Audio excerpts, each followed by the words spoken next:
You see, today, what we're gonna do, today, we're gonna be a Viking. Norway, the berserkers. In our long ships.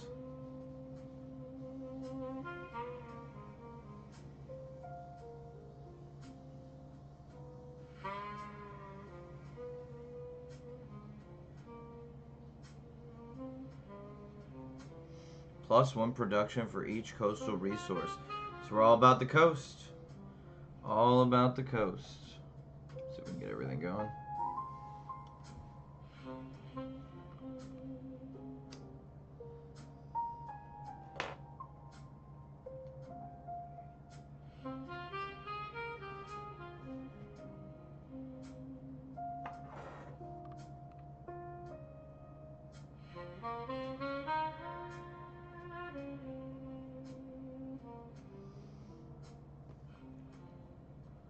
Well, why don't we get started? Man, what a music choice for the events that are about to unfold. Can I say I'm starting with style? From the first stirrings of life beneath water, to the great beasts of the Stone Age, to man taking his first upright steps, you have come far. Now begins your greatest quest. From this early cradle of civilization on towards the stars. You do have All men problems over fear the there. approach of your ships, King Harold of Norway, Thunderbolt My of the cat have North. problems. Your longboats dominate the waves, always at the ready to unleash their berserker armies on an unsuspecting shore. May Odin bless your kingdom. You know, And Nelly, may the skulls there was sing a tales of great the victories poet of your mighty of the warriors. 21st century by the name of Rascal Flatts, who once said, "Life is a highway, and I am gonna ride it all night long. If you're going my way, then I'm gonna ride it."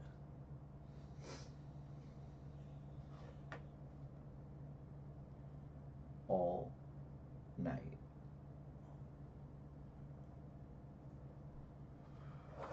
Give it to me, yeah! So silly. I'm so silly. What am I doing? Has floodplains. Oh, that's not close enough. That's not close enough to the coast. Let's go straight to the coast. We are the coast. We are going straight for the coast. Pearls. Ooh, can I reach that? I can reach that way. 1, 2.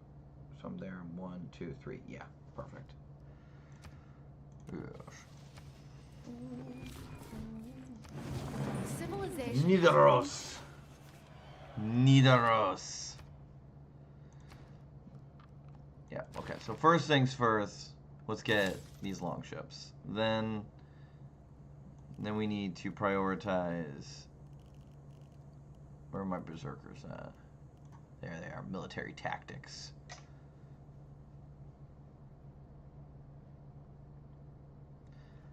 Heck yeah.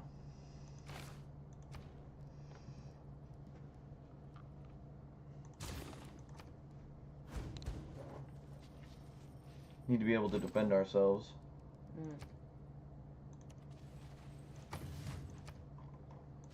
This is where it all starts. This is where it all starts for us.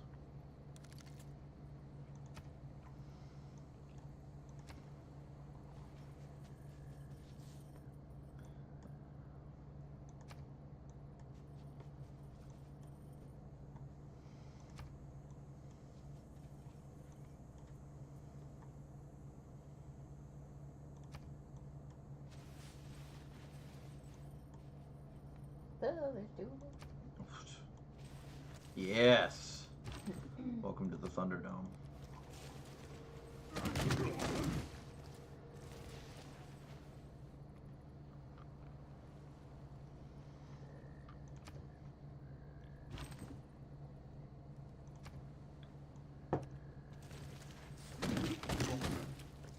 Oh, look at that. we got like wolf helmets.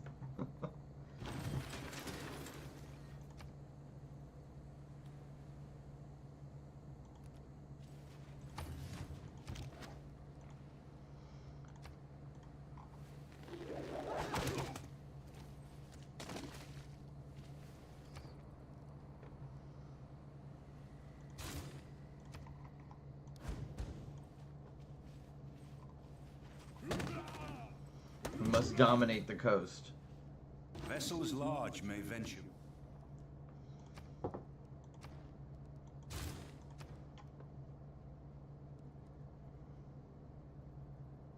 you learned shipbuilding already? Yep.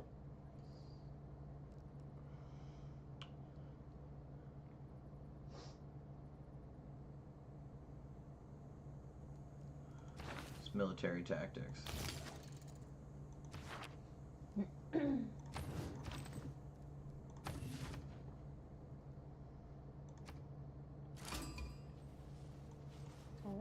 Hello, Singapore. It is not wisdom. Hmm.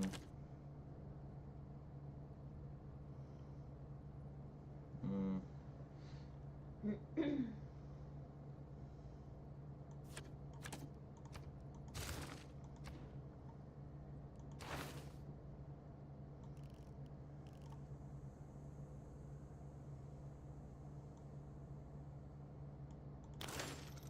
Yes, we need to become an oligarchy.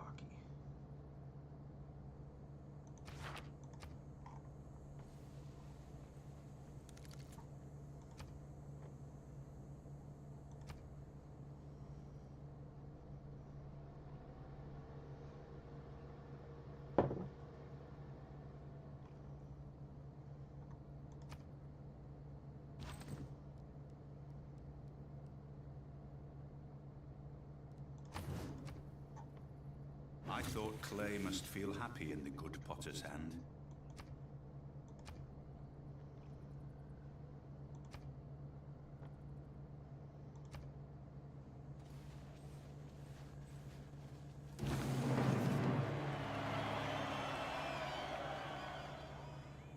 First in the world to roam the seas, as it should be.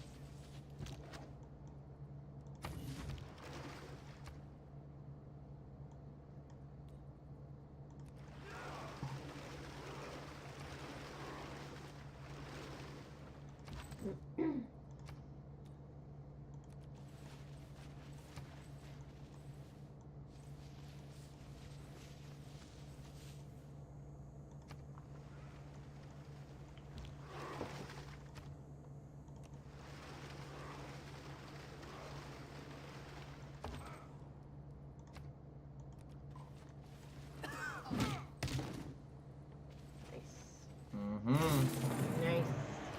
Mm-hmm. That's right. Amen.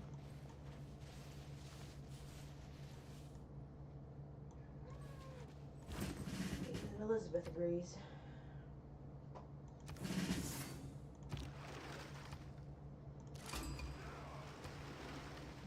Our But city-state leaders neighbors. of our Australia campaign with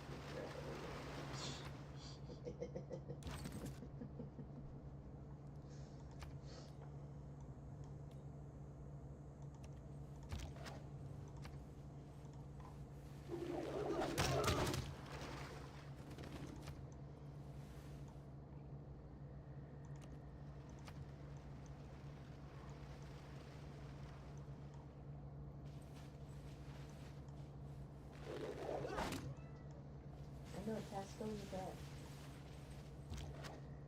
He's in the little triangle house.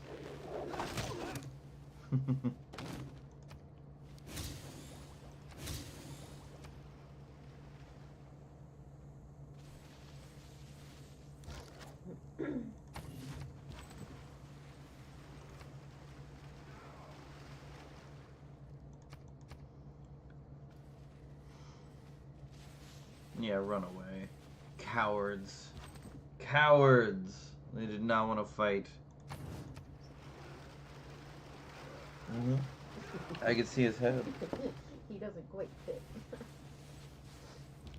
I don't think that's how he sees it.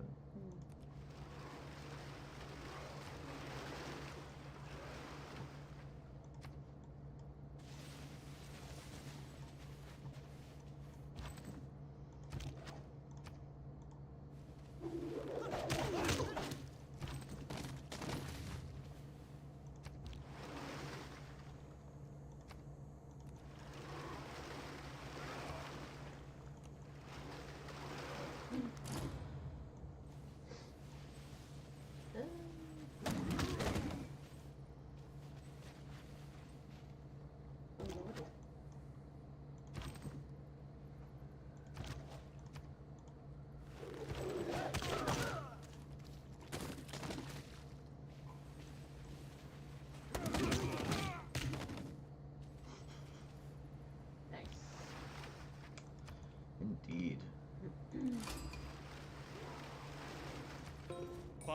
Oh. Is that Korea? Much more powerful than Writing means shit.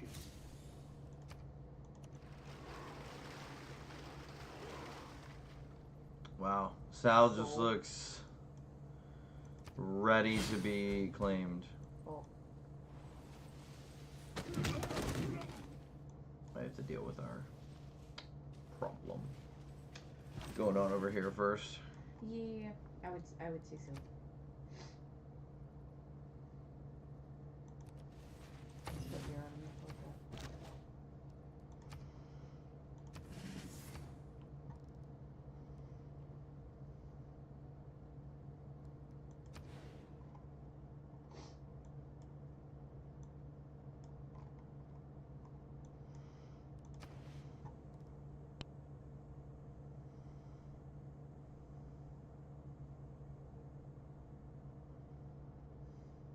They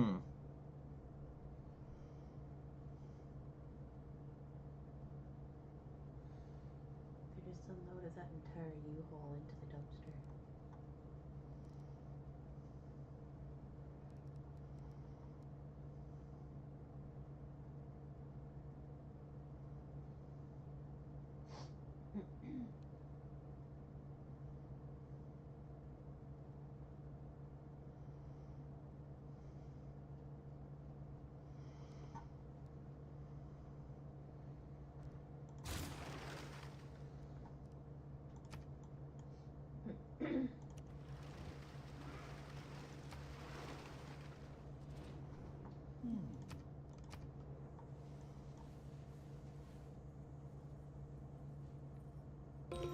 as our civic knowledge. That's the positive.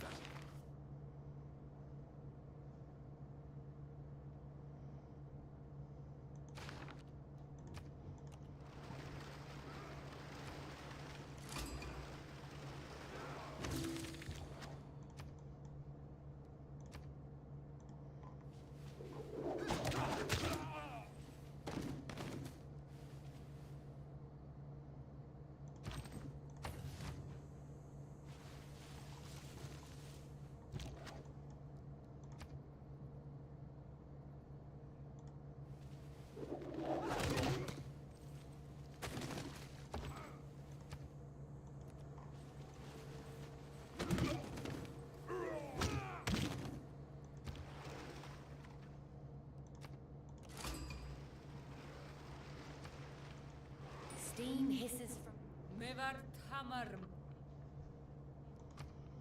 This is a geo.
Vikings!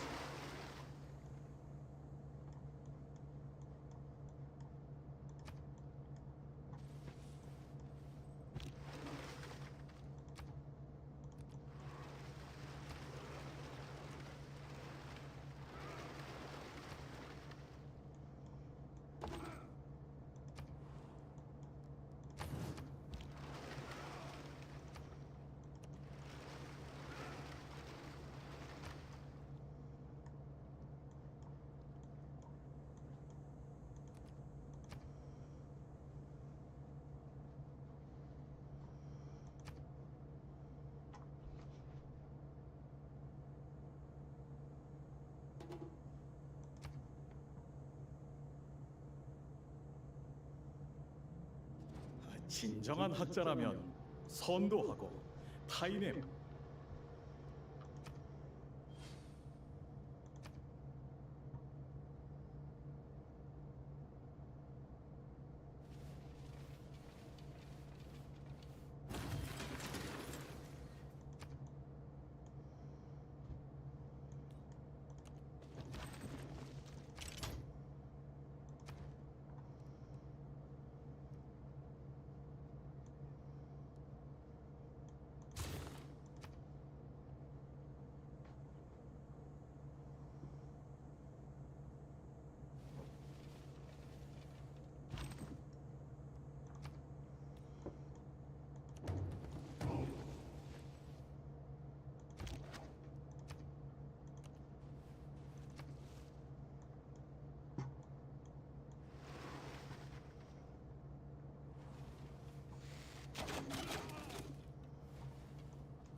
Diversion.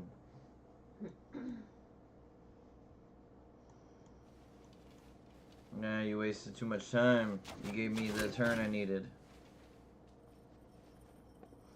Damn it. These scouts are gonna mess me up, though.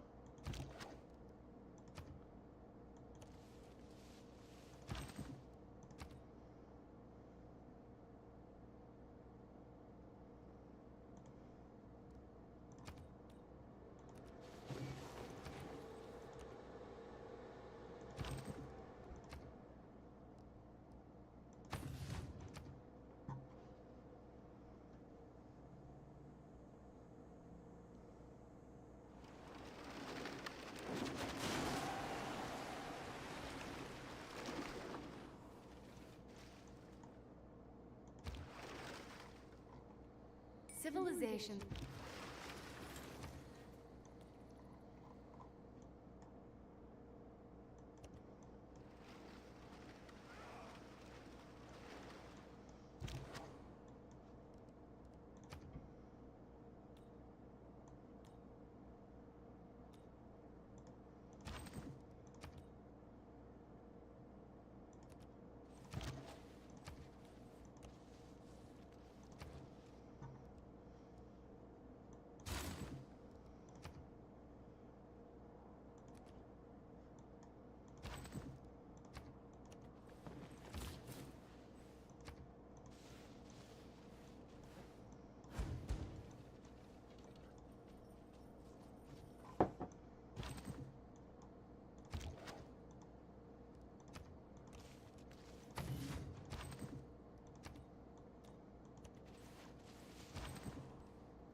May I make...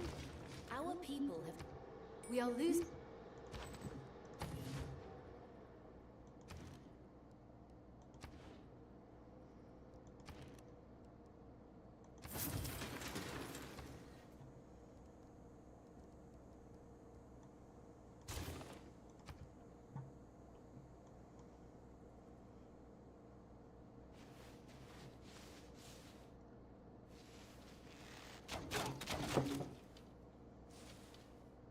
skill without imagination. Hmm.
The time has come. History marches.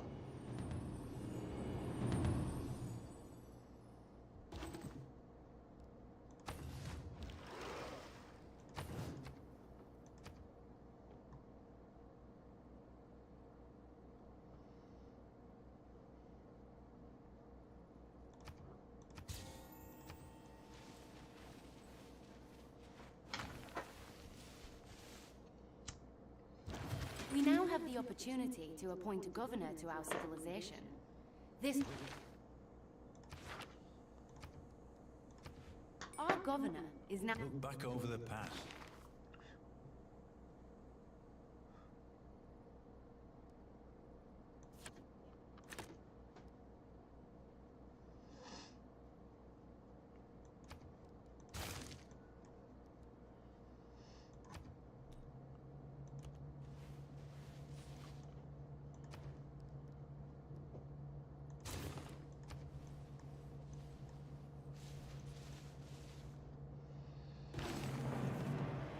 Nay, if it...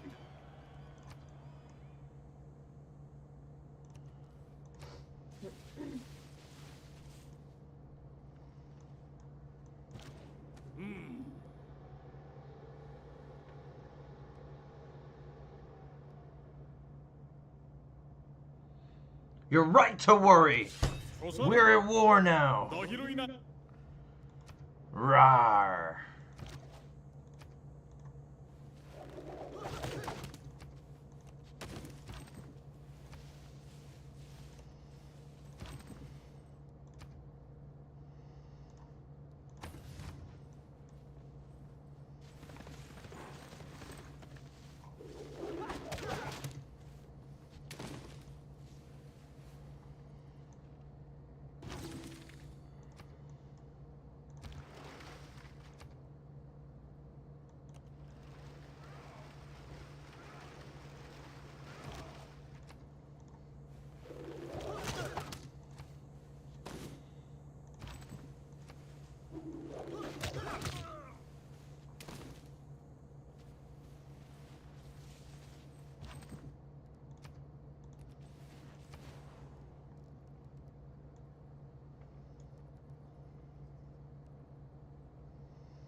My liege, the more special...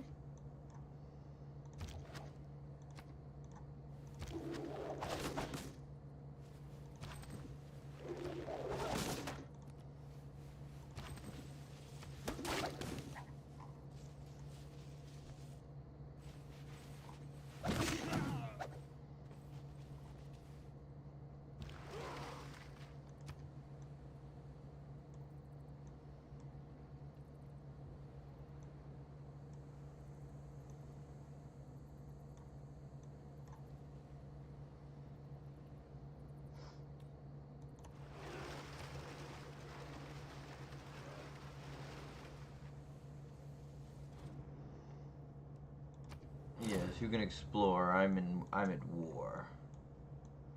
Next.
Once again, we are now ready.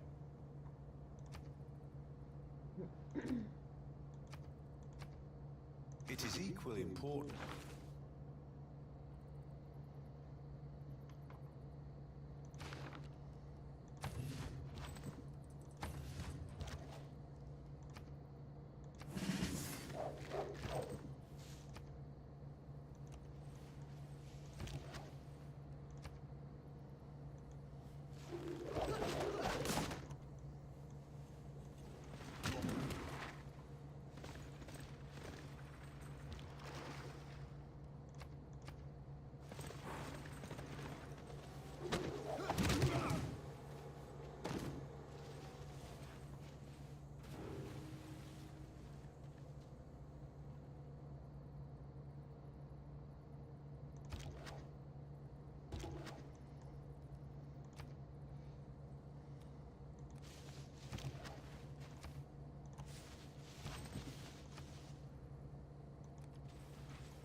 Chariot gone.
შენი ხალხი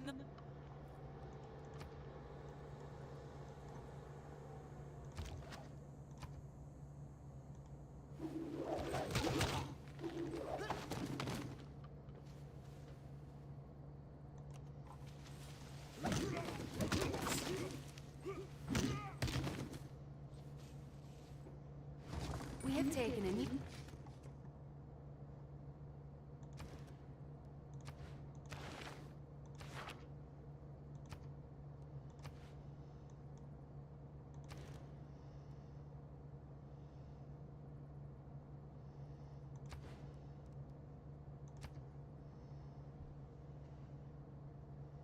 I should razz it. 'Cause I'm not going to be able to keep that.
In addition to bring...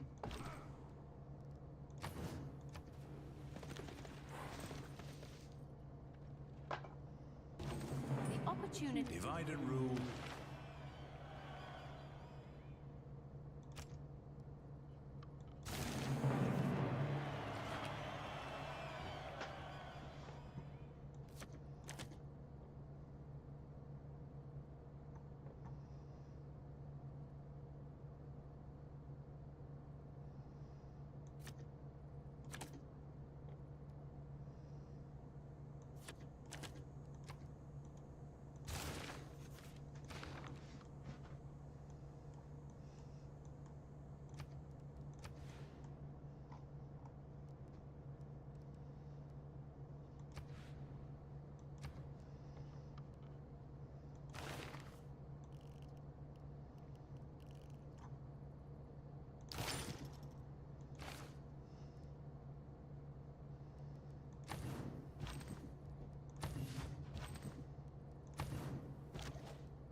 Bravery is being.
My liege.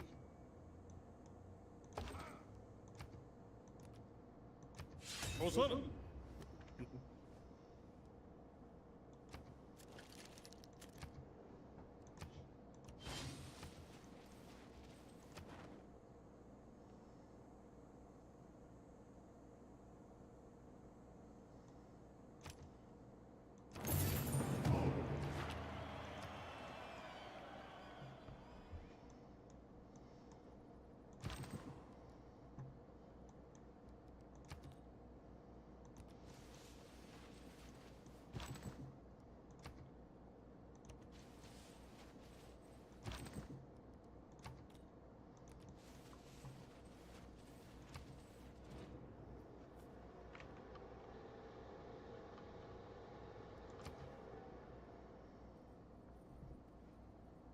Without mathematics,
Who deserves more credit?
What you been doing?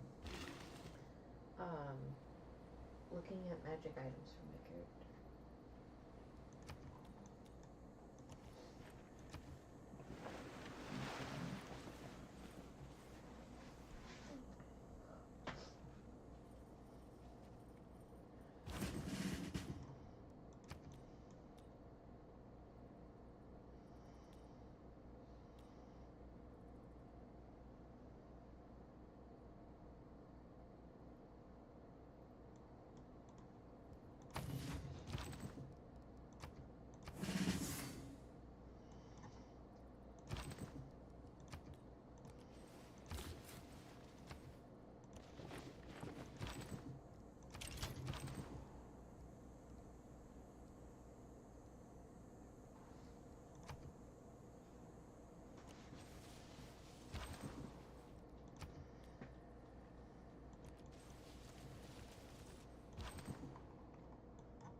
I'm also interested.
holds a stave.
I think Oslo's gonna end up being sort of like maybe a Mecca city, right in the middle.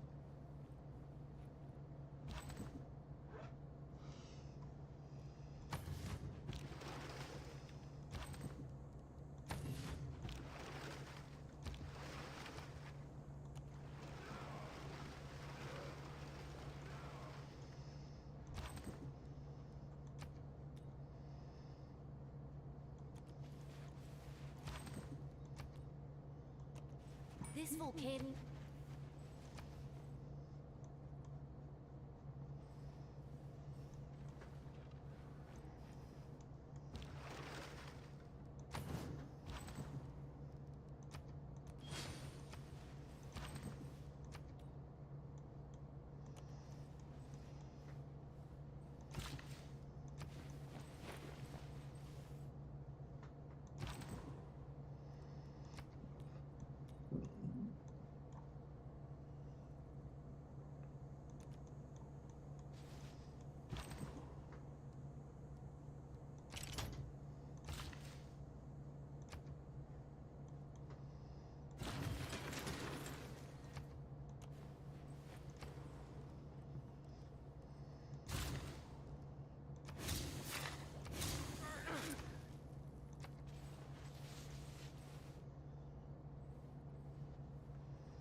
Our people know this new resource made... Mysticism is the...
the man who has grit enough to bring...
I am fond of pigs.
This whole area. This whole top of the continent. Nice. Because of the mountains. Man suffers only. Yeah. Mm-hmm.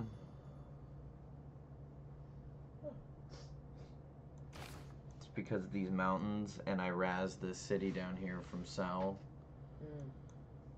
which forced them to get stuck here. And then they have Georgia, and I don't even know, there may be other people down here, I don't even know. But they can't come up because of Buenos Aires, and Hamar is going to hold them. Mm. And so this whole continent will turn into Norway. Nice.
From humble beginnings, you have shown remarkable growth. Leave your bronze for iron, and rule with horse and sword. The sky above begins to reveal its secrets, a collection of heaven that uplifts our hearts and guides us to foreign shores.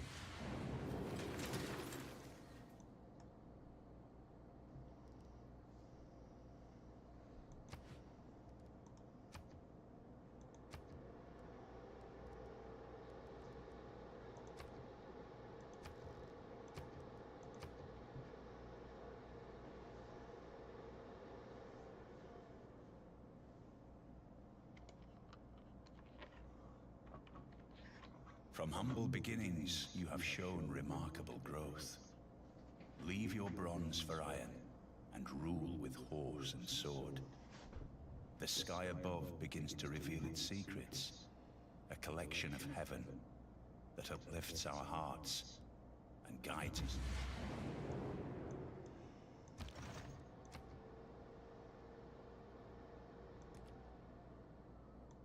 Osana!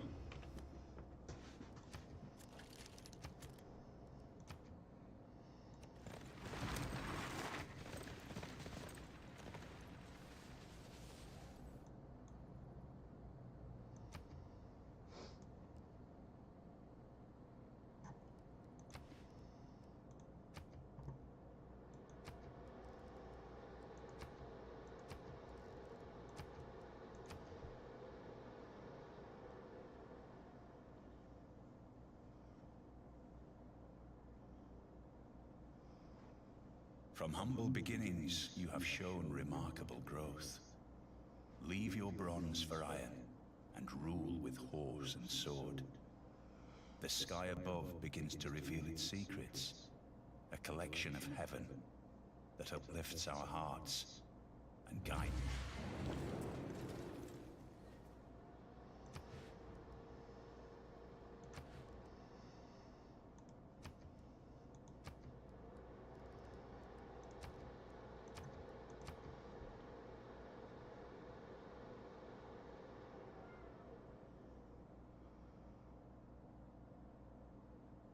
From humble beginnings, you have shown remarkable growth. Leave your bronze for iron, and rule with horse and sword. The sky above begins to reveal its secrets, a collection of heaven that uplifts our hearts and guides us to follow.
can no more have exact...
From humble beginnings, you have shown remarkable growth. Leave your bronze for iron, and rule with horse and sword. The sky above begins to reveal its secrets, a collection of heaven that uplifts our hearts and guides us to foreign shores. All men fear the approach of your ships, King Harold of Norway, Thunderbolt of the North. Your longboats dominate the waves, always at the ready to unleash their berserker armies on an unsuspecting shore. May Odin bless your kingdom, and may the skalds sing tales of the victories of your mighty warriors.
쇠타나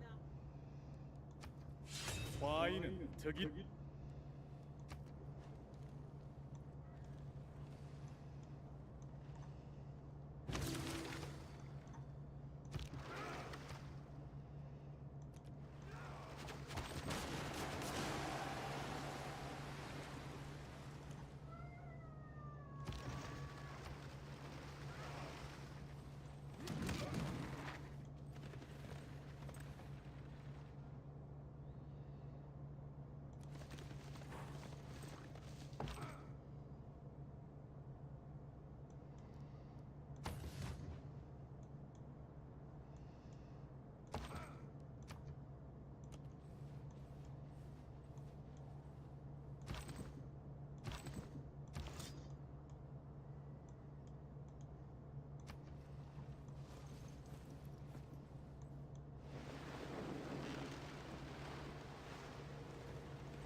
Well, I guess they're unified together against me in their hatred.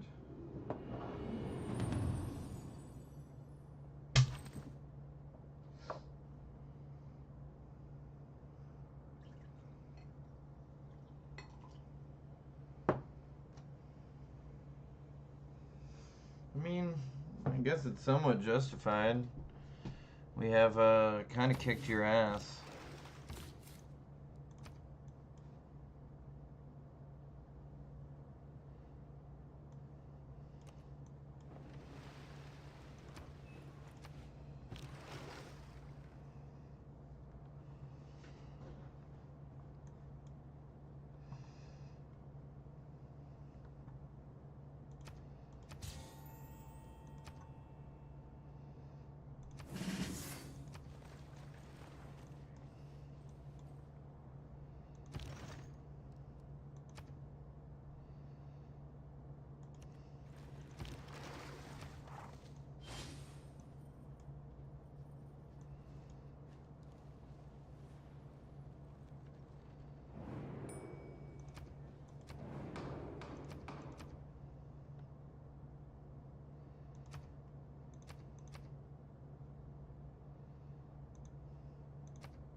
History is the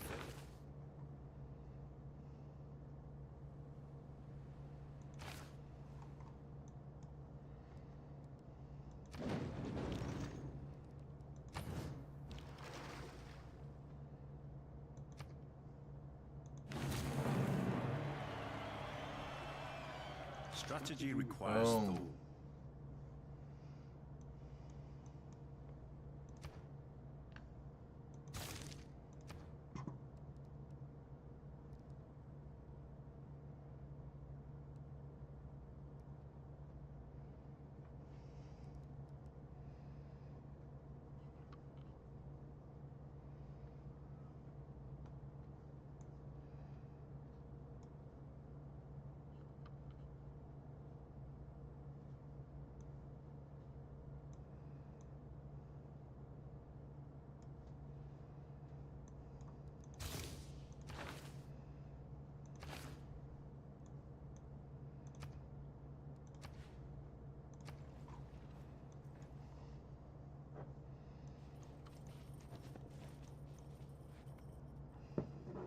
Man, Oslo's crazy.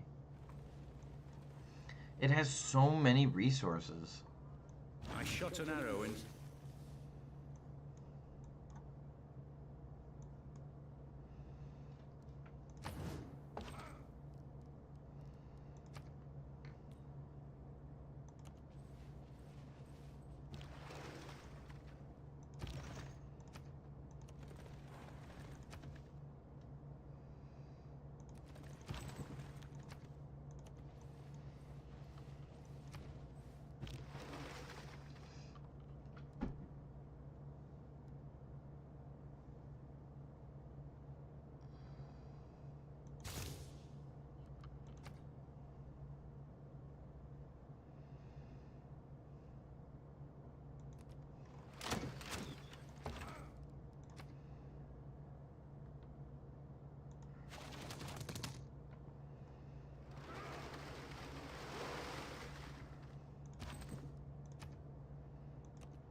I totally get why they're so mad. They're just stuck down here. Like, they just can't get... There's the mountains are just going to stop them from being able to get through. Like, they have so much less land to work with. Meanwhile, I have all this continent to claim. And in the center of it all is going to be Oslo, which has grown so much. It's exponentially grown. It's like right on the heels of my original city already. I got multiple things of wine. I have corn. I have rice. I have iron. I'm going to have mercury. I'm going to have cattle. I'm going to have truffles. It's got so much.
I'm going to put a settler right here, which is going to allow access from this big lake into the ocean. And Oslo is also going to be able to drop a harbor right here. And literally this place will be able to create ships that go into the ocean, even though it's in the middle of the freaking continent.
Nothing but a plank.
Yeah, sure.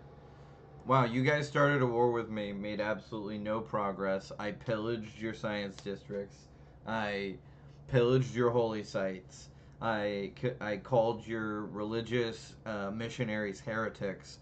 And you are in turn going to give me 90 gold over the next 3 turns. 56 now. Sure. Sure, buddy. Okay. It's a sad sacrifice of my warriors here, but it needed to be done. We got rid of the barbarian village up here that's made all these dang quad marines, which are a problem.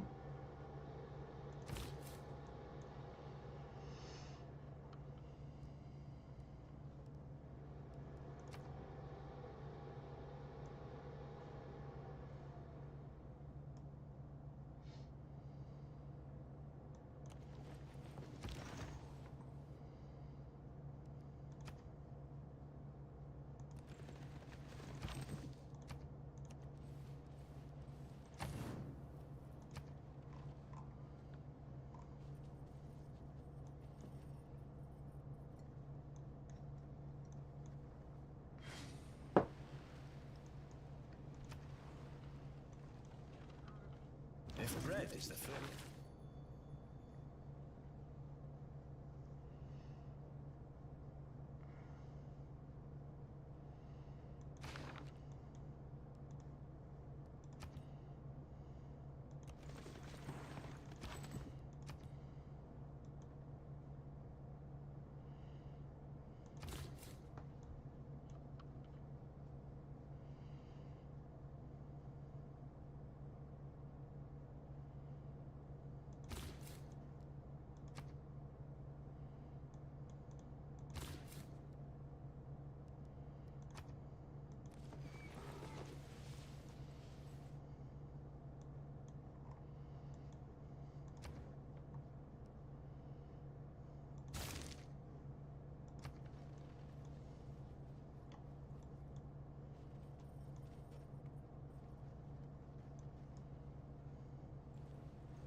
Man, I totally get why they're so mad at me.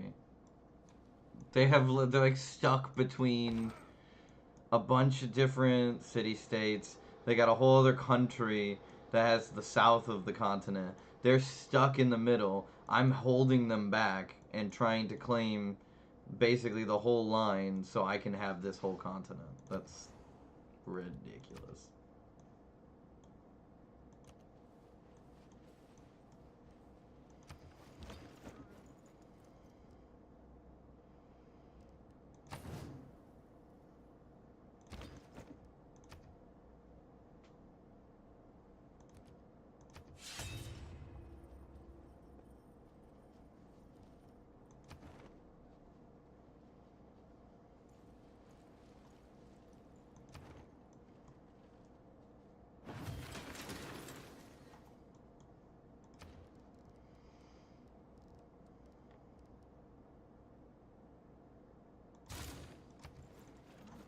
Oh, Oslo, just keep trucking. Just keep trucking along. We're going to get these builders where we get the mercury, the cattle, and the truffles. And then we can make our first berserker unit. Invincibility lies in the defense, the possibility of victory in the attack. I know you're enjoying your doom scrolling.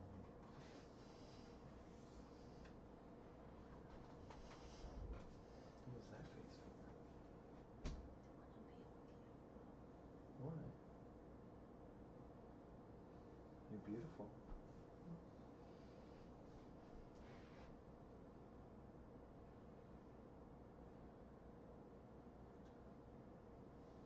Oh, hi, baby. My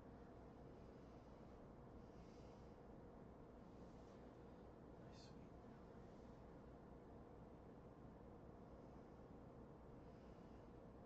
You have a kind and patient soul to put up with me.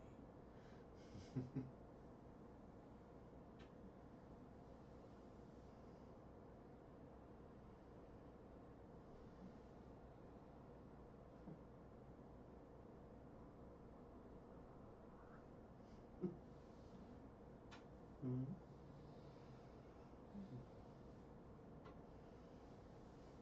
Check out Oslo. Take a look at it. I'm actually really into the city right now.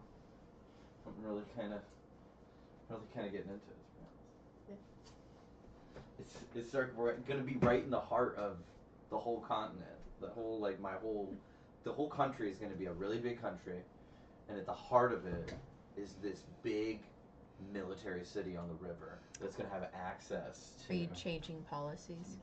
No. No. Let me click on it. Let me see what. Did we even get anything? You've got limes, bastions. No. No. No, leave everything as it is. Okay.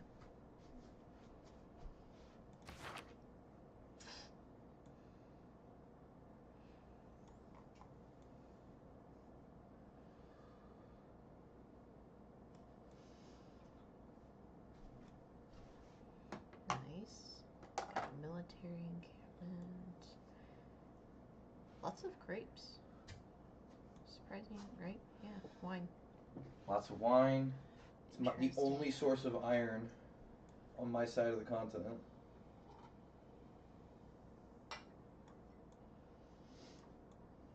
A little bit of mercury. A little bit of mercury.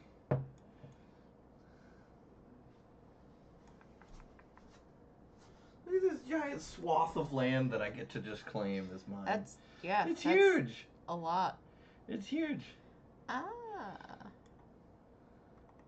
Yeah, and I got Cool. I got a natural wonder in the middle of a very reasonable desert. It's not crazy big. Yeah. I need to switch to settler mode here soon. What are they doing? I don't know why they have the catapults in the water on boats. I don't know what they're doing there. I'm not sure they know.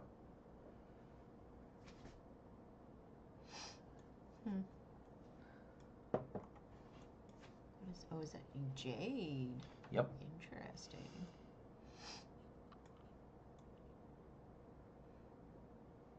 Yeah, I got lots of stuff to trade. Unfortunately, people just don't really like me.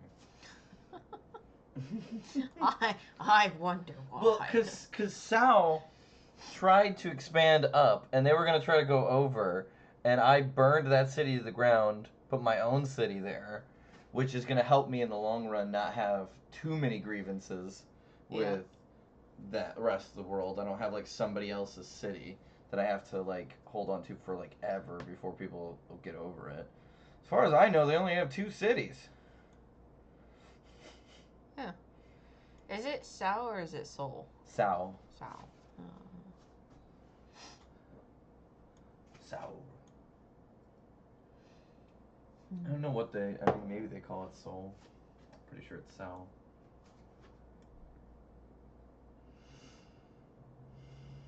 And look, I'm gonna put an encampment there. Oh my. At some point, I'm gonna launch a war. How is anything gonna like get to them? It'll automatically spawn troops there. So I'll be able to spawn a troop there and launch a war, and then start going in from the mountain pass and here and converge on Sal. Oh goodness. Yeah. And then I'm gonna put a city here, which will give access to this big lake, and Oslo gets just barely. I can put a harbor there, so Oslo is also gonna be able to make ships that go into the ocean. Nice.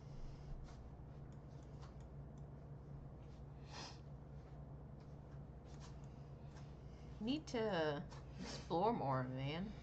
Yeah, I'm not really in. I've been kind of in a bad spot. Still kind of am with the people down in the south. So like, if I send a scout down there, I think he's gonna get murdered. So I don't really know if I'm in a position to explore there yet. So come up over this way. Let's go out up over here. Just see what's over here. I think I gotta like settle the continent first.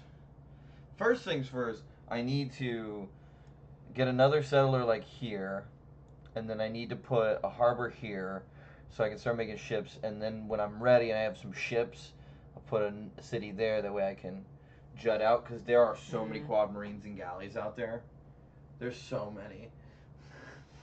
The barbarians are just so many ships over there on that side. So I need to be prepared before I can settle this whole coastline. I need to be prepared to destroy all the ships. Do they have a settlement over here somewhere? No. There were multiple, but I've gotten rid of them all. Nice. But unfortunately, there's still like a ton of ships out there.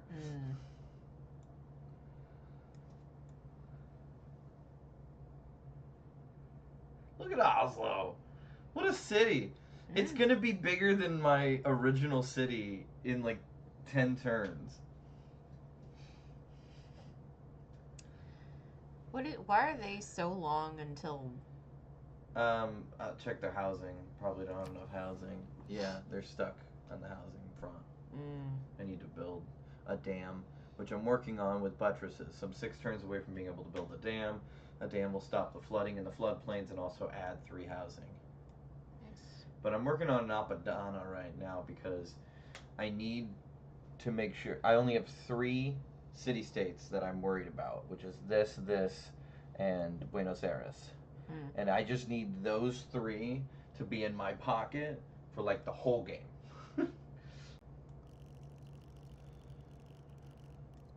Yeah, I think let's start thinking long term. So we'll take a look further in. Stop. Yeah, maybe humanism for now. What is guilds unlock? Is that the rainforest one? Yeah, I need the lake one, which I think goes from science. I need the lake one because the lake one, there's so many lake tiles. So if I can build a pyramid in the middle of all those lake tiles, that'll be a huge bonus pool.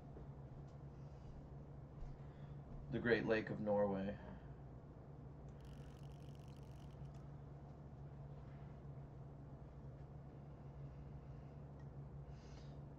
Yeah, so I'm gonna need to go up through mercantilism, and then I need to get to neighborhoods quickly. So I need to get to urbanization pretty fast.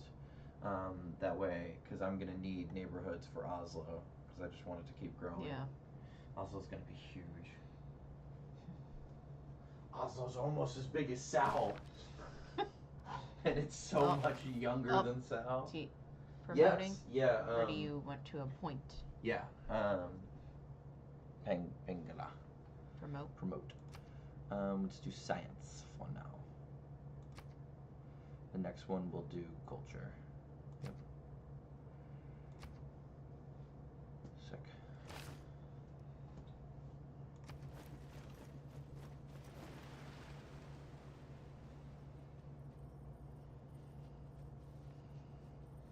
How's Hamar doing?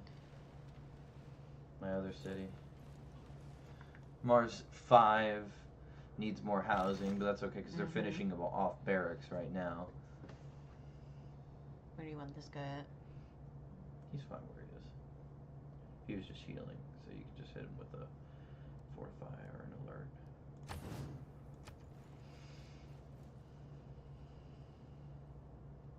The builder needs to hit the mercury, the cattle, and the truffles.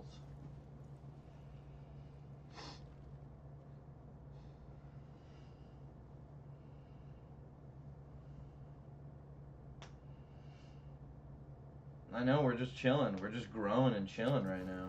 It's crazy. It's been wildly successful.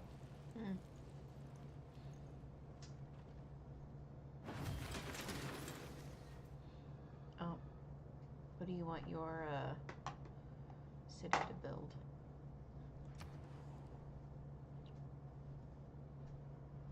Scadsmo. Encampment. Here.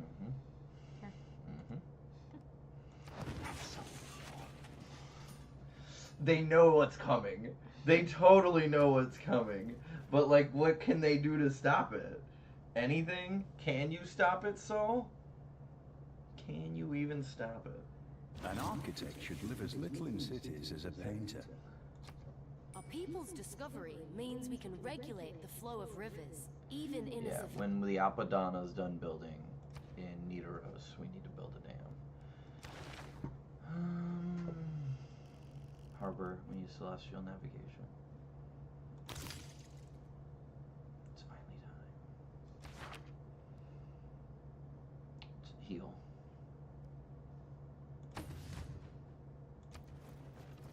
Oh, is that what Band of Bernie was using the water to transport the catapults quicker? Are they going to try to kill the boats with the catapults? Oh. That's Somebody should. Yes. Low-key, Band of Bernie, biggest city on the continent. I don't believe in astrology. For now. I'm a Sagittarius. For now. All right, Oslo. What do we want to build here? What do we want to build here?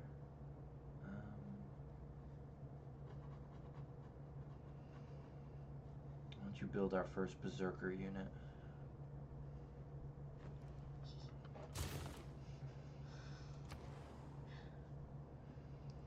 Well, actually, builder, and then open up the buying land.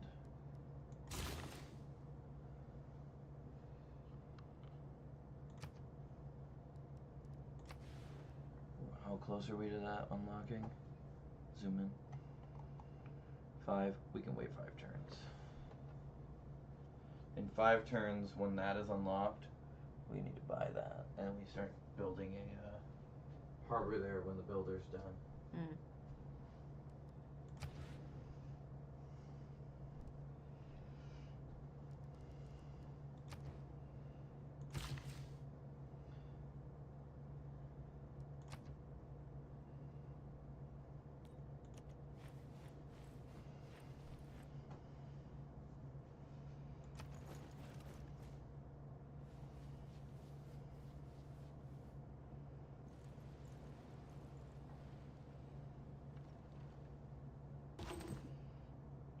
mean, they can.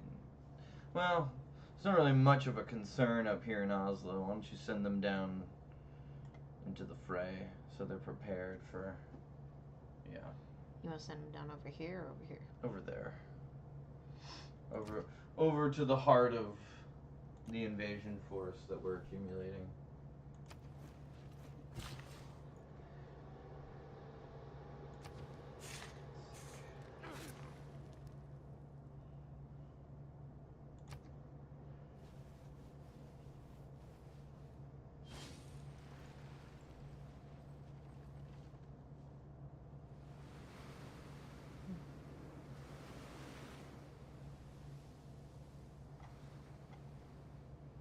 And all I ask is a tall ship.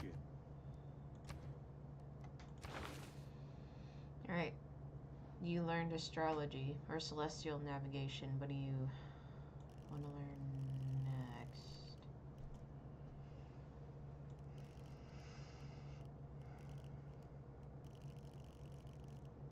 Apprenticeship. Well, education probably. Yeah, horseback riding to apprenticeship to education. Yep. Nice.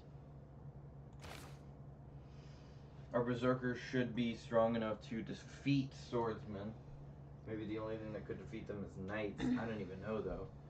Where do you want your spearmen? They're good where they are.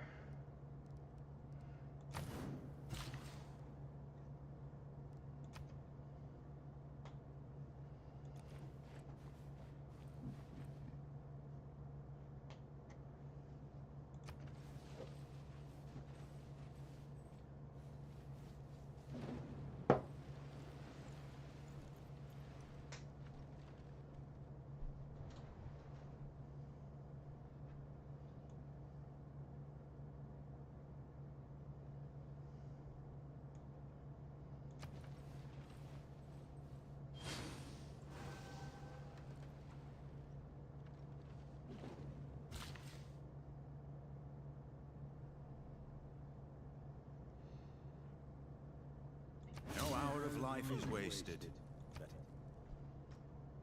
Oh, we got a Eureka. Sick.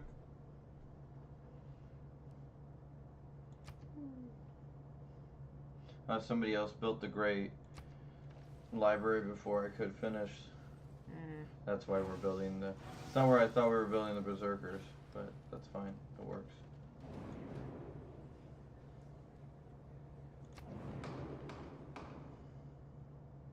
My ancestor Darius made this Apadana, but it was burned Finally, down. a By true the grace palace of Ahura Mazda for the and oligarchs Eliza of Norway River, I to reconstructed reside this and make the Apadana. decisions, the great decisions.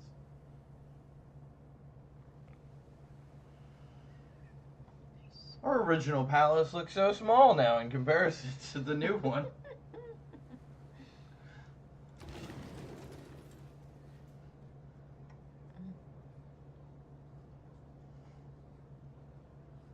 I don't think that's about us. I hope not. We didn't do anything, I don't think. Yeah.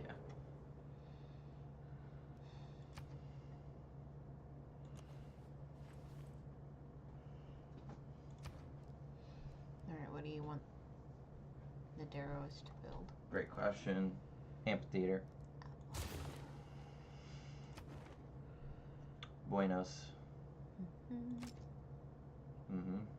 All of them? Mm-hmm.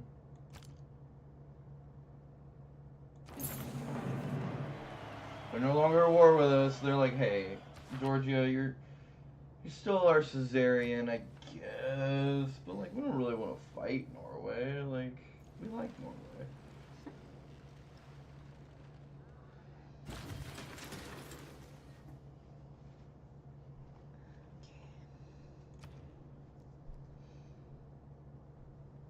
What do you want Oslo to work on now? Thought we were doing, Oslo. Mm-hmm. Harbor, but we don't have the harbor, so we need to buy that. Yes.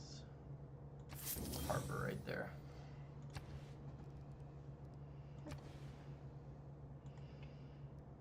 What a crazy city. It's so expansive.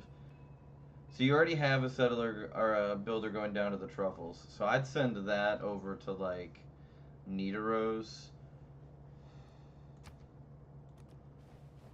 and start working on. They have. Oh, we needed amphitheater. We shouldn't be doing an amphitheater. We should be doing a dam because we need the housing. Do you want to? Yeah. Next turn when this is done fast forwarding, we need a dam.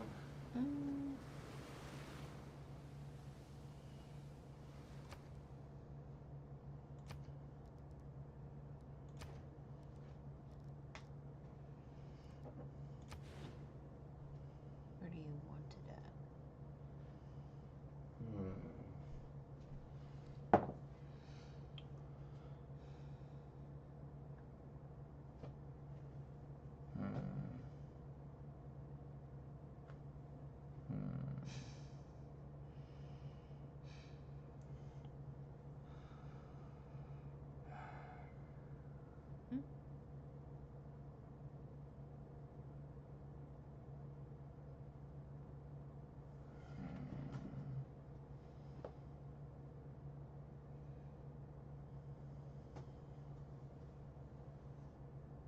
Yeah.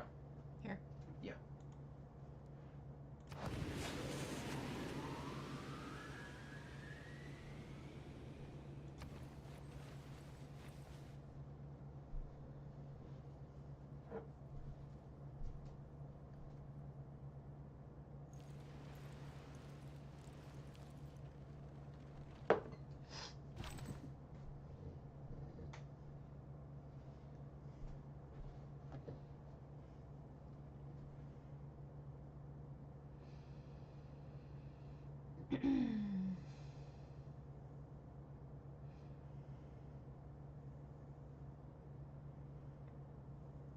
You want to send this warrior to the encampment? There's already one in there. Oh, okay. He's fine where he is.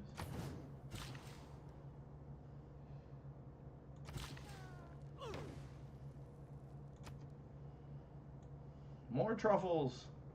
Ba-doo.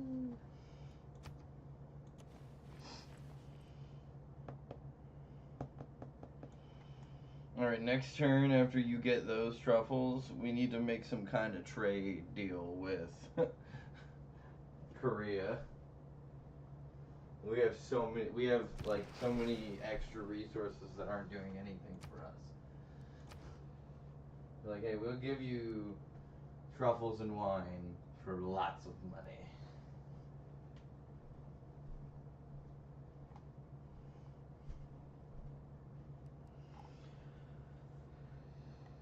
Wait. What? Let me see. I have to do some calculating. Temple of Artemis is buildable. What do we get out of that? So you guys want it here? That makes sense. And it's every camp, pasture, plantation.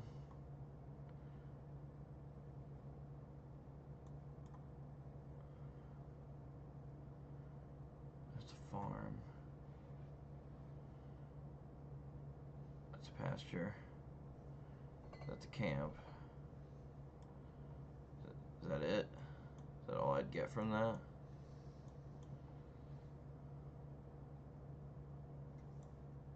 I think that's all I'd get from that. Ooh.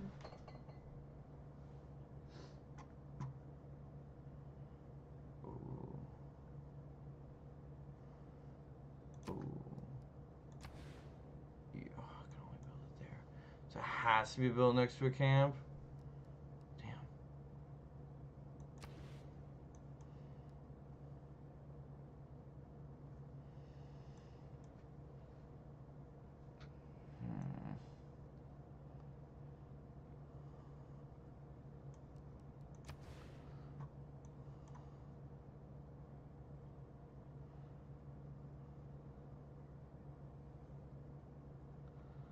That's not bad. That's not bad, actually.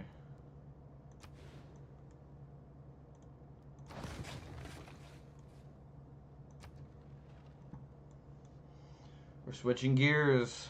We'll finish the harbor later. We're gonna get good bonuses for Oslo here.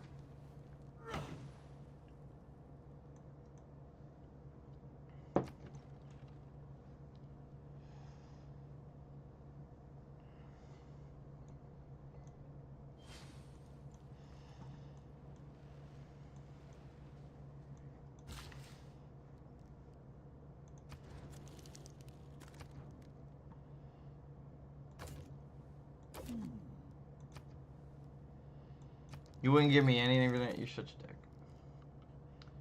You're such a dick. Like, why do you hate me? What did I do?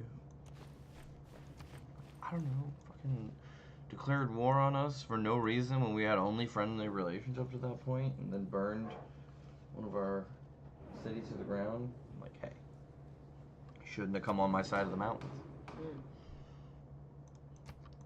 I ain't got a problem with you. I just didn't like that.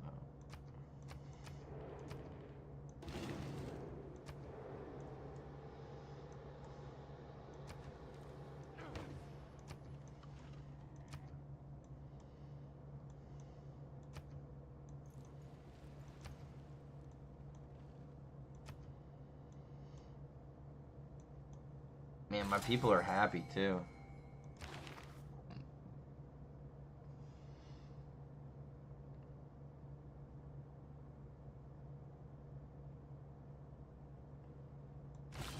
Our civilization.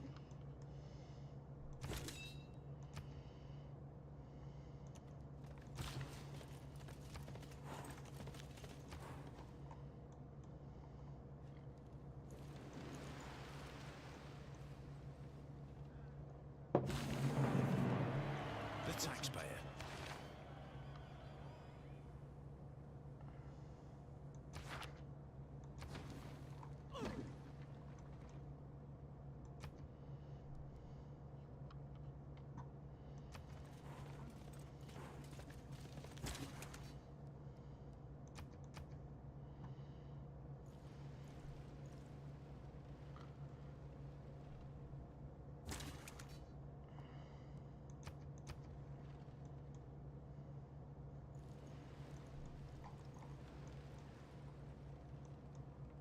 We're all apprentices in it.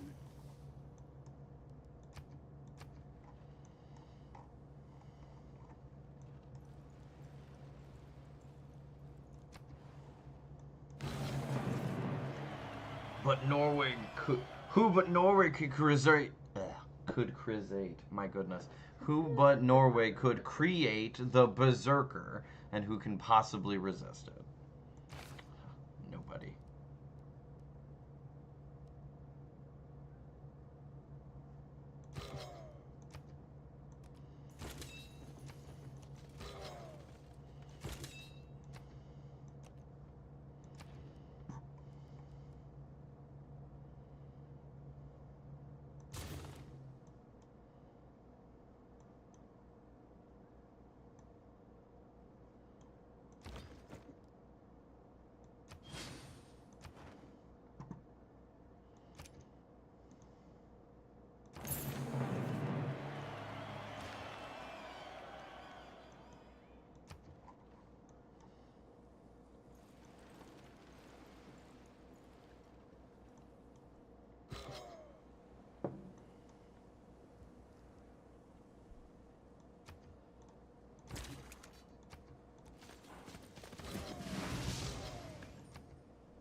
When I saw the house of Artemis that mounted to the clouds, those other marvels lost their brilliancy. And I said, lo, apart from Olympus, the sun never looked on aught so grand.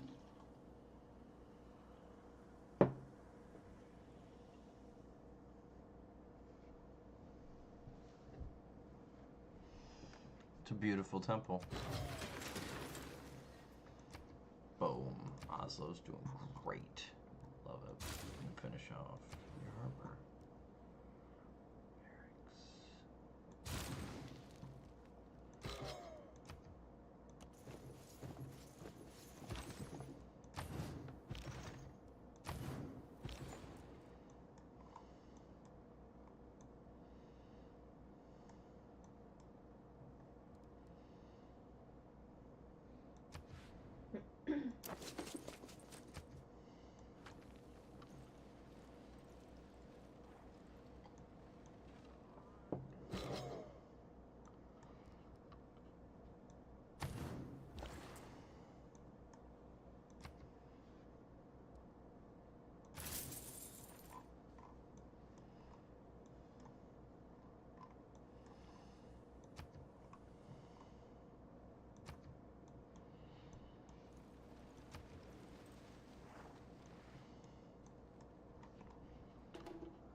Oslo grows and its people take pride in the thriving metropolitan life. It is an awfully big town. People just live all around it. You know, it's like the heart of Oslo is probably not as big as the heart of Nidaros, but Oslo's so spread out.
We have uncovered. It is the mark of an edge with the advance of...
We have failed.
not all who wander.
Every man should make his son learn some useful trade.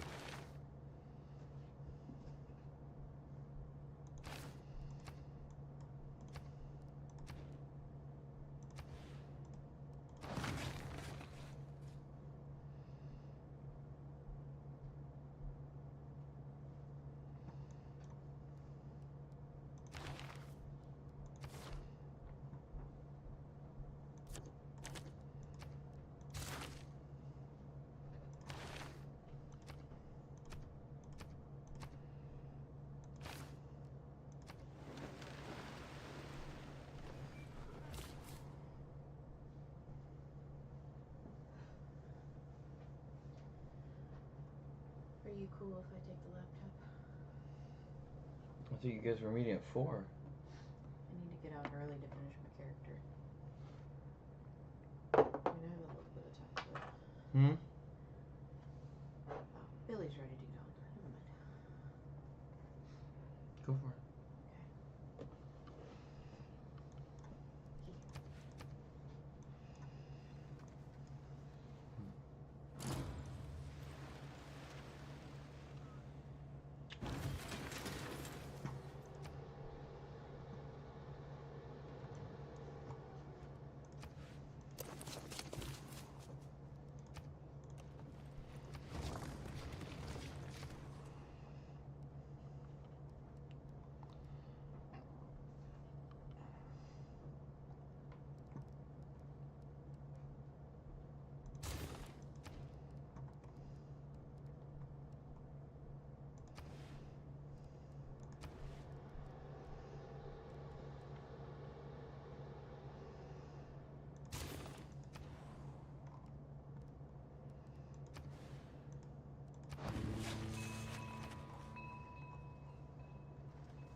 Very honest people.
Our civil...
astronomy compels the...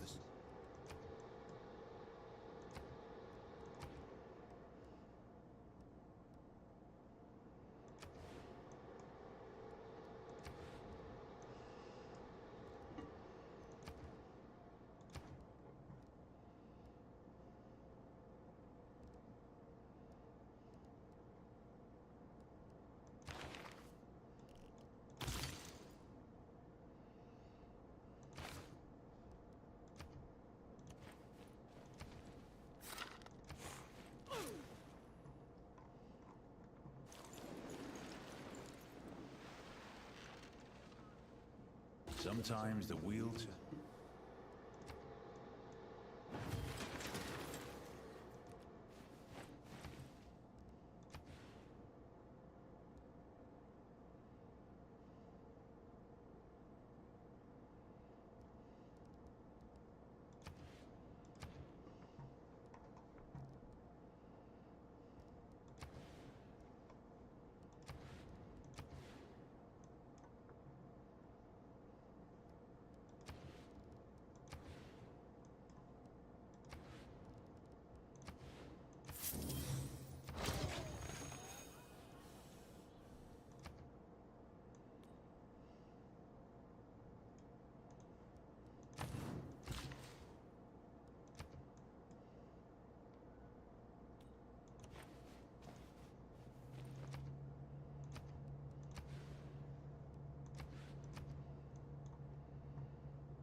Normal people believe.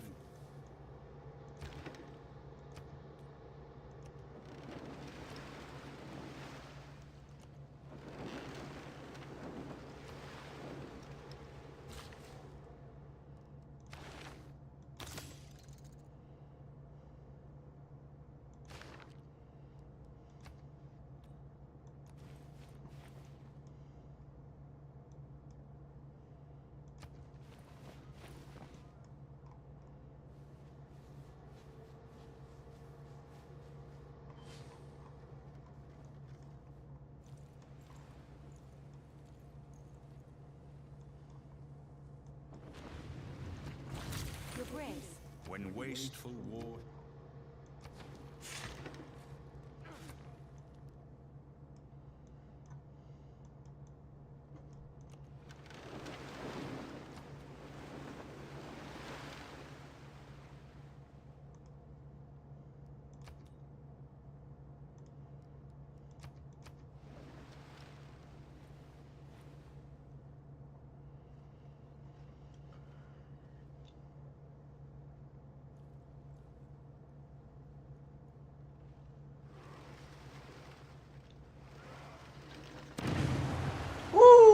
One shot, one kill on the The galleys. vast tomb Boom. lies over me in Halicarnassus. Of such dimensions, Oh, what a big of boost. such What a exquisite big beauty boost. as no other shade can boast. Wow, look at that boost.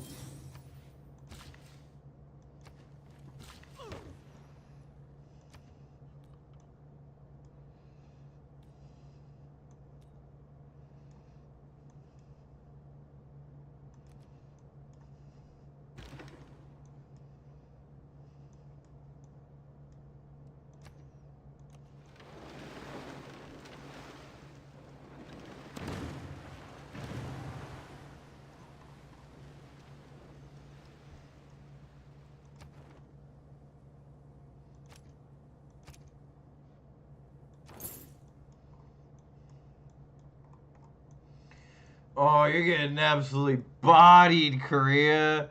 You're getting bodied out here, dude. Yeah, you think you got something cooking, dude. Norway is kicking your butt.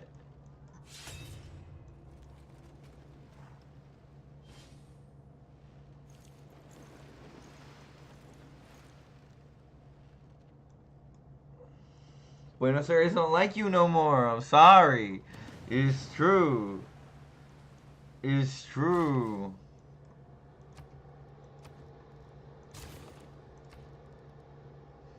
+1 food and production for each lake tile, and amenity from entertainment for each lake tile. So that's 1, 2, 3, 4, 5.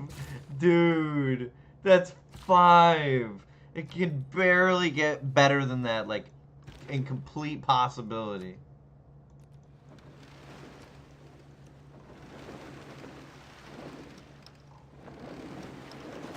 Oh, Norway, our ship's from Oslo. Oslo's crazy. Oslo's like crazy. We don't want to be warmongers anymore, guys. We don't want to be warmongers anymore. We never wanted to be warmongers. We just could not accept the possibility that that you were going to be a problem for us. It's just not going to happen. In fact, this is going to be added to us eventually.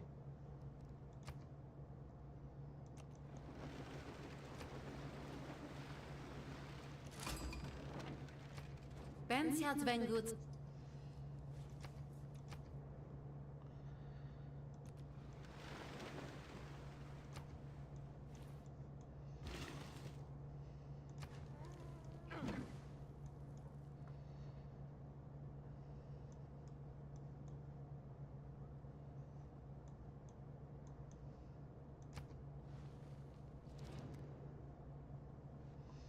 Yeah, man.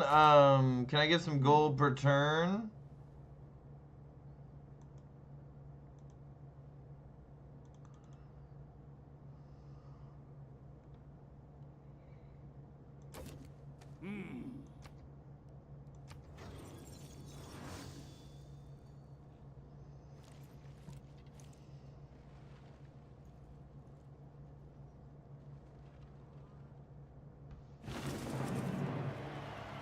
You must not lose faith in...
Can we be friends, London? Can you be my bestie? Can you please be my bestie? You don't want it? Wow. Yeah, but you don't have any wine. You don't have any jade. You don't have any pearls. You don't have any of that. Come on, man.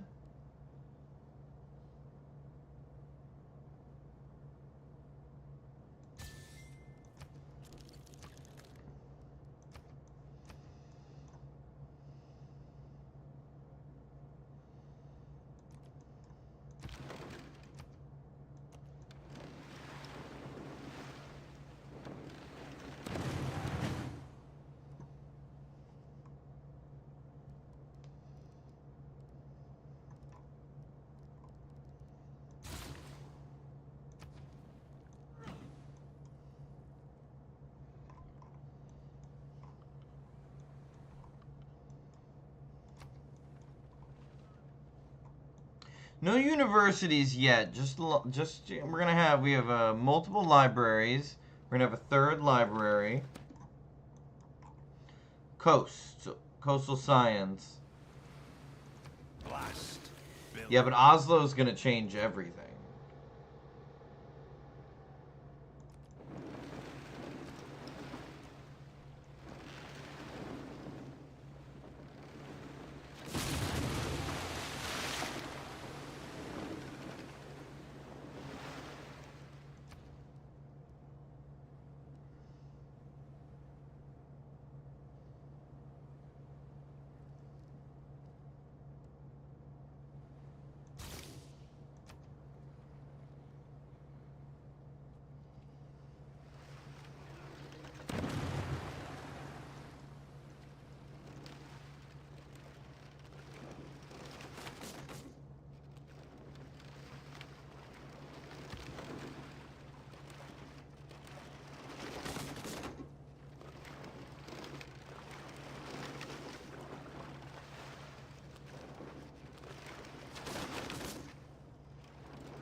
Hey, you installed Civ 6 and oh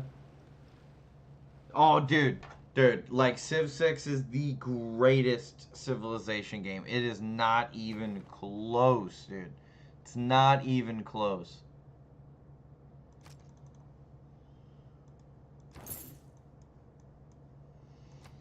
Trying to hold, I have Bandar Bernie, Singapore, and Buenos Aires. I need to hold all three of those. I don't care about that. These two should fight over that. I need those three.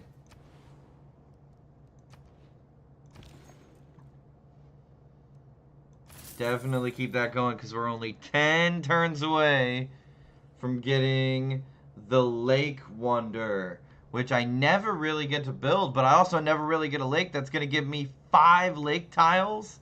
That's crazy. Meanwhile, Oslo is 24 turns away from the Podal Palace. Incredible. Oslo is turning into one of my little pet project cities that I'm really enjoying. Really enjoying. Oh yeah, dude, there's so much to learn. I think this is gonna probably go down in history as the best Civilization game. Probably. Ooh, please don't fight me. Please don't fight me. Yeah, there's no way I survive that. Right? Our people, we have fallen. Oh my god, it did not attack. Oh, we got so lucky. We got so lucky right there. It did not attack. Come on, get home so we can heal up, Caraval. Oh, man.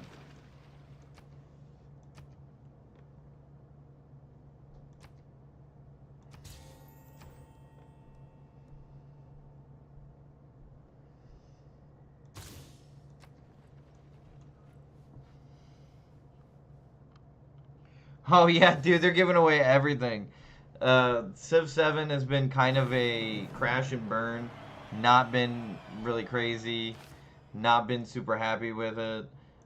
They did try to improve it, so, you know, like, a lot of credit, I think, is deserved for the trying to improve it. But, it's frustrating.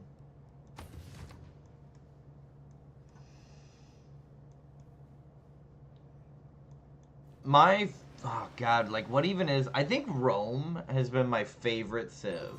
I really, really, really liked playing with Rome. In diplomacy, there are two.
Dude!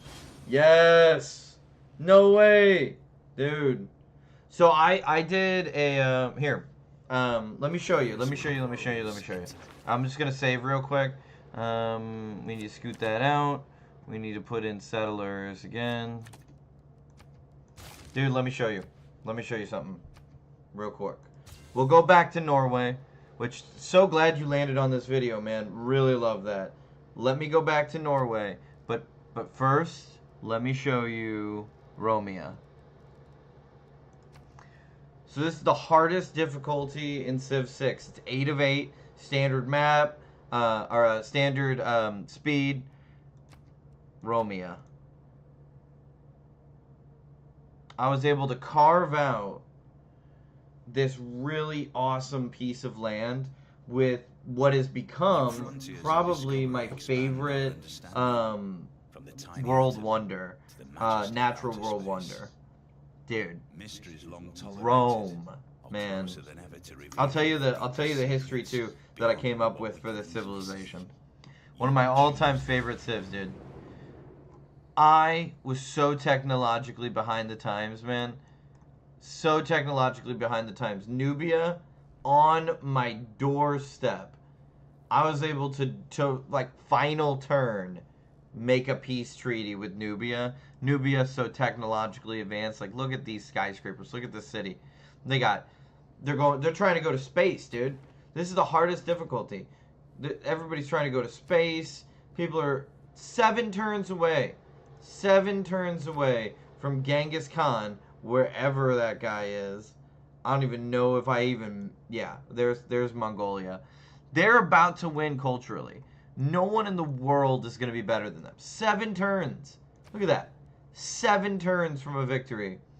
And I'm able to scoop this victory up diplomatically. Diplomatic victory. Out from there, the best science in the world. They have the best military in the world. No one's even close. And they're, without question, one of the great cultures. Worst in science. Worst in culture. No military strength. No religion. Gonna win a diplomatic victory. Look at this beautiful. Look at this beautiful country. Romea, dude. So it all starts with Rome, right? It all starts with the ancient Rome, which is huge. 16 is not small, right? Like, look at all of Nubia. They got 1 city or 2 cities that are higher than a 16. Like, Rome is big. Rome is big. But it's right next to Mount Roramia, which is what, or however you pronounce that. It's what inspired me to call this Mount Romea. My thought process is there's these twisting, winding back-to-backs, very narrow hills, right? That can allow pathways that can allow you to get up to the top. the flat top of the greatest plateau in the world, and the 3 great Roman cities. And the way that it goes is that this is where the most sacred business deals are made. This is where the most sacred love is created. People from the 3 cities climb up to the top of Mount Romia and they meet each other. There's like almost a community of people who hike up to the top and meet each other and end up falling in love. And so you have like different cities for different reasons. Obviously, I built the Statue of Liberty. You cannot win a diplomatic victory on the hardest difficulty without the Statue of Liberty. So these are like my 3 big cities that I was able to carve out. And of course, had to build the Colosseum. Of course, everybody loves Romea, dude. There's so much art and culture going on in Romea compared to the rest. You imagine living in Antium and you're like one of the houses that's in between the dam and the aqueduct. Yep, and I got a couple like in the snow, and I got just, you know, trying to hold them back, dude. It's like the hardest thing I could do was these two cities just trying to hold Nubia back. Like, please, Nubia, do not run me over. I'm trying to win a game here. Hardest difficulty, man. Very, very crazy game. Very crazy game. I've really enjoyed Rome. It doesn't look like it should win. Right? Like, it just doesn't look like it should win. Where's, I just recently won on the hardest difficulty as well. With Canada. There's France.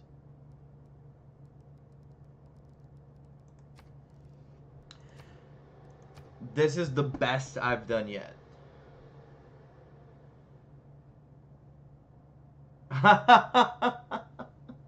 No, that's actually really funny though. That the French would build it. Yeah, right? They got it from the French. The majesty of outer space. This is, dude. This is Canada. This is probably in my top 3 favorite civs I've ever made. The Kingdom of Canada. Hardest difficulty. I want a diplomatic victory again. Dude. Dude. Dude. Dude. Dude. Canada. Like, are you kidding me? Look at these giant mountains. Thank God for the mountains of Canada to help keep England back, right? Plymouth anything to do with this. This is nuclear fire. Somebody just nuked Plymouth. Halifax is over here like, whoa. That's crazy. That's our government complex and our diplomatic quarter. Like, Halifax is like, I'm sorry, what happened to Plymouth? Plymouth was nuked. Oh my God. Right? Like, oh my God. So who nuked them again? Sumeria. Yeah. So Sumeria nuked Plymouth. They're about to try to take Plymouth through the nuclear fire, cut off England into 2 halves. Crazy. We did what we could to, you know, Peterborough is like one of our pet project cities. Like, we wanted to make Peterborough work. We made Peterborough work. Eventually, we would have been smart enough to create a mountain pass so we could get through it. But, dude, freaking Halifax, huge. Ottawa, huge. Look at the ice rink, the outdoor ice rinks in Ottawa. And St. John. Ice hockey, dude. There, unfortunately, there's flooding happening on the coastlines of Victoria. We had 5 great ice hockey rinks. We now have 4. We have the St. John, Ottawa, Kingston, and Toronto, which are our biggest cities. St. John being our crown jewel city as an empire. I don't know what it is about me, but I always just tend to do that. Like, I end up picking a city and just being like, this is the thing, this is like my pet project. and like St. John ended up being incredible. Incredible city. Look at that. Look at that. 3 food, 2 production, and 3 culture coming from an ice hockey rink. And if you watch the scoreboard. Watch the scoreboard. Look at that. Look at this art they have. It's all callbacks to like hockey and old Firaxis games. Firaxis being one of the great companies that has made like the last like 4 or 5 Civilization games, and there's their logo right here. In the center of the hockey rink is the Firaxis logo.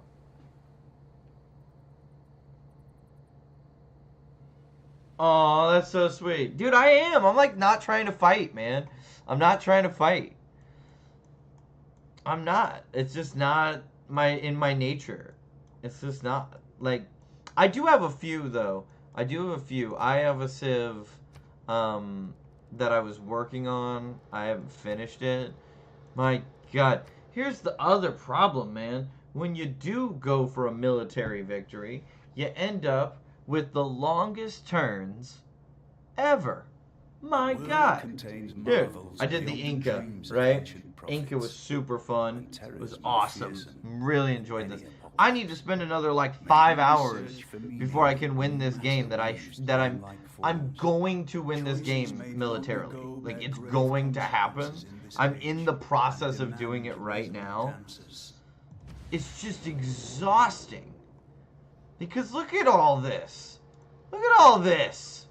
Yeah, I'm in the process right now of completely claiming the Ottoman Empire and adding it to the great Incan Empire. So at that point, we'll have the entire continent. And then I can finally turn my attention to the much smaller continent, which is very well divided. And really, I just need to go and claim Paris and a couple surrounding things to hold it. And I need to go down and claim the Zulu capital, which it's probably in here. And then I need to find the Sumerian capital somewhere in here, and I need to make a jut out to claim that. Really, like, if I could just get Paris down, I think it's like right here is their capital, is my thought. So really, I just need like here up to cross the ocean, and then all I'll have left is to claim Sumeria. And I won't even necessarily need to like take Sumeria. I just need to like make a line into their capital.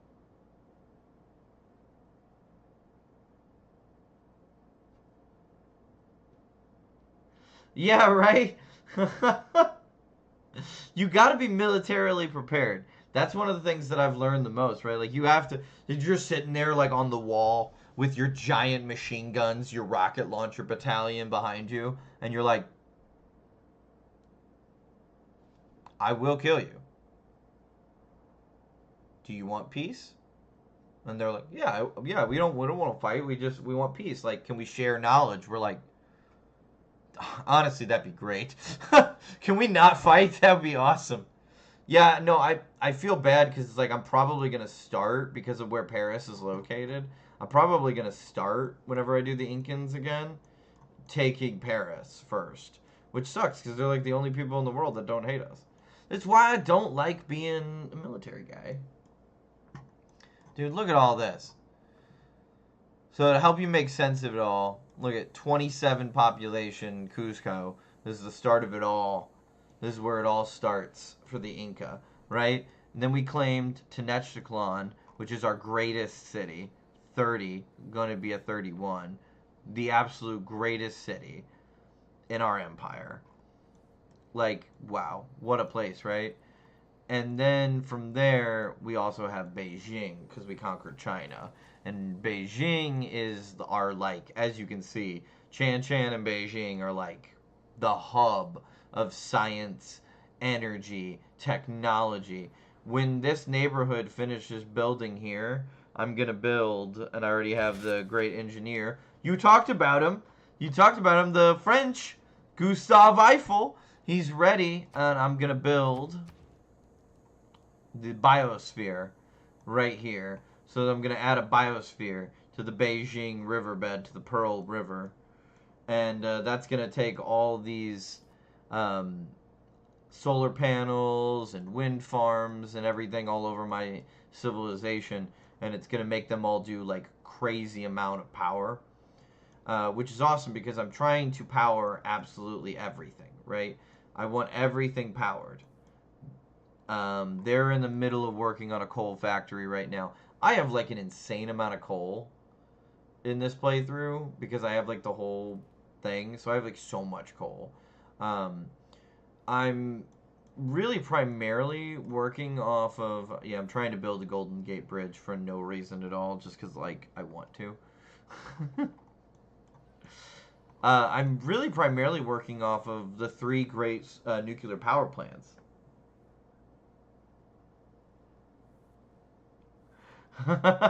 Please don't capture the most beautiful city in the world. I know our leaders devalued it, but it's still our jewel. But yeah, dude, look at this. So like, I got where's the power plant? So I got a nuclear power plant in Beijing powering like this whole region. Then up in Cuzco, I got a nuclear power plant powering like this whole region. And then over in Tenochtitlan, I got another nuclear power plant powering like this whole region.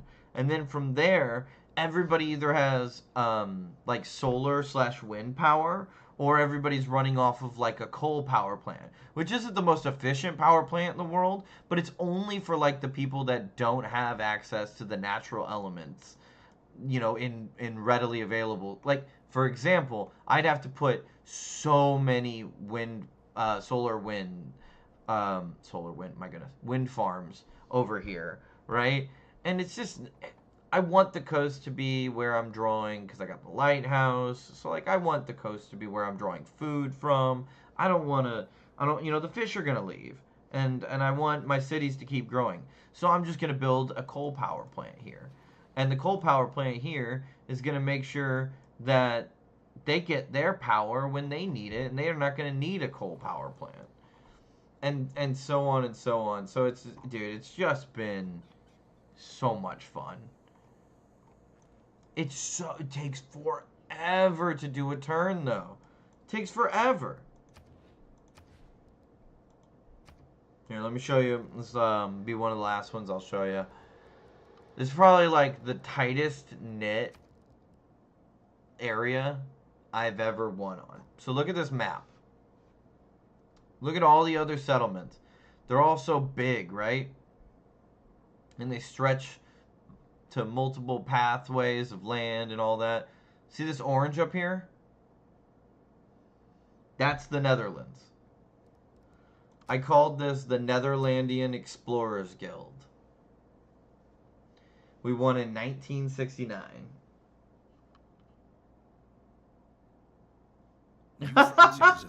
Dude, I'll take Bape. You kidding me? You trying to give me Bape right now? Dude, if Bape was on Team USA, oh my god, we might actually win an elimination game. If Bape was on Team USA, we might actually win an elimination game. I'm so glad you dropped by, Grey Wolf. You're hilarious, dude. You're hilarious. You're making me laugh, man. So look at this. This is it. That's the whole civilization. And I'm going to win diplomatically. Whole civilization. There's nothing more. But there's also not a single hex that isn't built.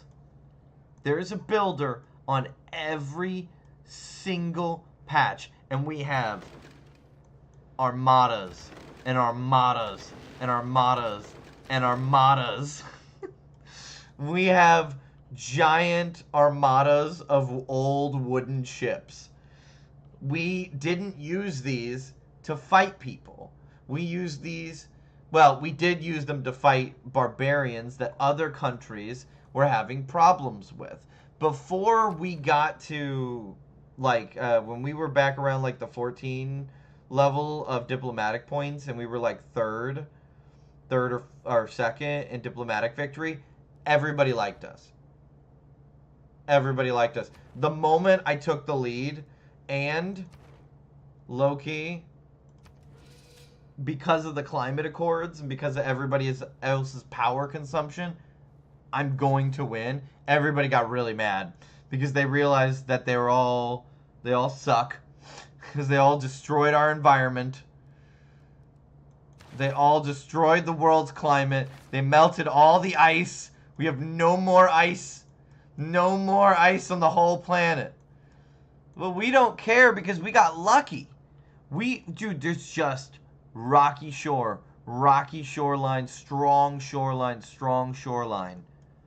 So we're not, like, no matter how much the world messed everything up, we never really got affected by it. And we just never really got into using power, industrial power. Words before war. Exactly. Dude, look at this. Look at this place. Look at this place. Indonesia and the Congo are like on our sides. And we're just out here like, yeah, that's fine. Yeah, that's fine, man. We just have beautiful city Renaissance walls in every city. Beautiful Renaissance walls. Of course, the Statue of Liberty. We got the mausoleum. We got the Great Mausoleum. Dude. I built Stonehenge, okay? In this game, you can only have 5 religions, okay? There are only 5 great prophets you can get in the game, and there can only be 5 religions at once, okay? If you build Stonehenge, regardless of whether or not you've gone down the religious tree or done what's required to recruit a great prophet, you just automatically get one. So I did this, right? I just did that, and I got a great prophet. And then I sat on that great prophet until about 1,000 years ago. And the rest of the religions spread around the world. They even conquered my entire civilization. And I just waited, and I accumulated faith, and I built holy sites, and I just accumulated faith. And then I made, I think it was Eindhoven, Amsterdam. I made Amsterdam the holy city. The great holy city. I built, in preparation for this, I built one of the most powerful religious world wonders, which gives an additional charge to each prophet that are, what are they called? Apostle that you make. And so when I did that, when I finally founded my religion, it's got to be the youngest religion in this world. Netherlandianism. Netherism. Yes, and I chose the crab. Netherism. And I just made a religion, and I just spread it like you would not believe, dude. Look at Netherism. Look at Netherism. Anybody near the Netherlands is like, oh, dude, the Netherlandian people know how to live, man. They know. That's the religion for me. I'm a Netherist. You know, for sure, dude. Because Netherlandianism is all about exploration and being curious. It's not even like, it's like, I feel like it's super young. So it's not even necessarily trying to say that, like, Shinto or Hinduism or Taoism or Protestantism is wrong. We're not trying to say any of that's wrong. We're saying, like, you can believe in whatever God you want to believe in. Netherism isn't about God. Netherism is about exploration and being good to your fellow man. It's about a way of life. It's a code of conduct. It's an agreement among you and other Netherites that you're going to be a good person. Dude, I fell in love with this Civ so much. I have wanted to do a Confucius run. I've wanted to do a Confucius run. I really have.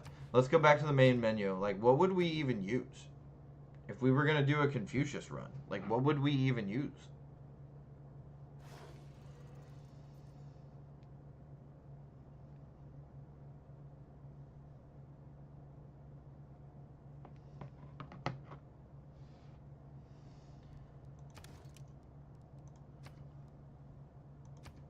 So, like, if we were gonna do Confucianism, like, or do we... I don't think I'm gonna win with China. I did try China one time.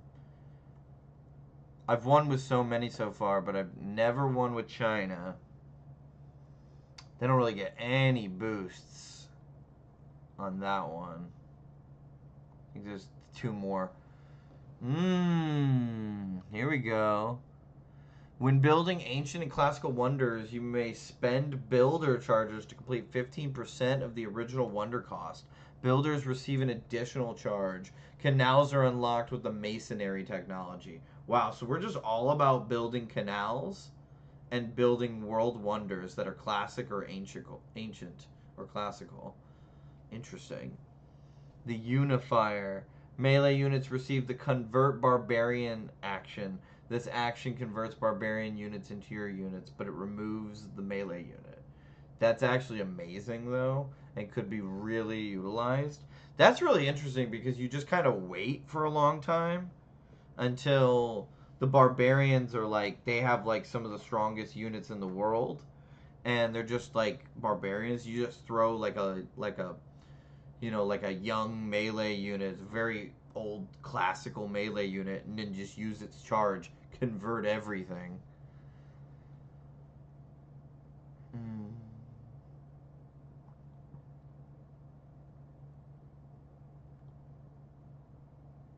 Oh, there's another China. Ooh, that one's all about spies. Interesting. Yeah, I think Confucianism could be fun. One of these days I'd try. Vietnam could be really interesting to try that on. I've already won with India. I won with Gandhi's India. I called it Diamond Duality. That's probably the best religious win I've ever had. How long did it take me to win that one?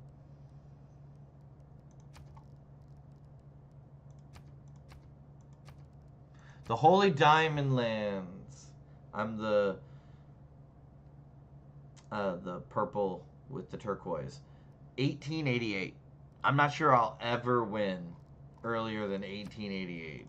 Like, that's crazy.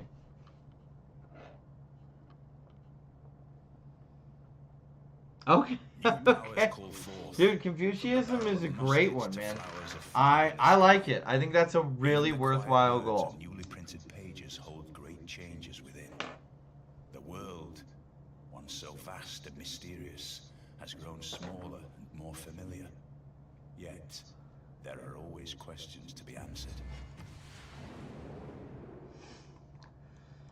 Dude, look at all this untouched land, dude. This is crazy. We're 6 turns away. That's crazy. This is crazy. Like, we're doing so well as Norway right now. Oh, God. Can you just not, though? You go to war with me, you're going to war with Buenos Aires. They're not going to like that, dude. They're not gonna like that.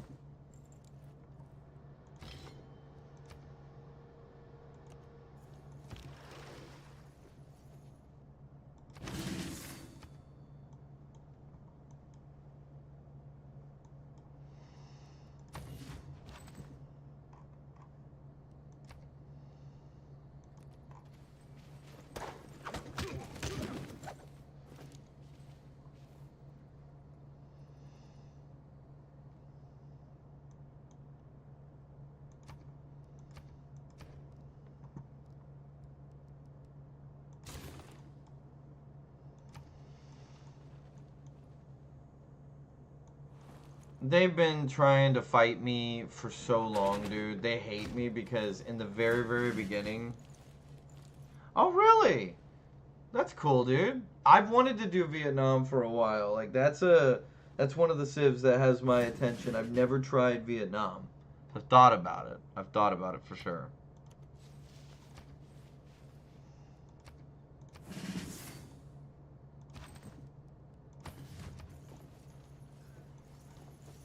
Yeah, see if we can swap the warriors out and put the berserkers back in. Our two-handed axe Viking warriors. Like, what are you doing? Why are you trying to go to war with me, Sal? Like, what are you doing, dude? Yeah, you have a bigger problem because they have line infantry corps and musket men and crossbow men. We just got axes and a lot of pizzazz. You know what I mean?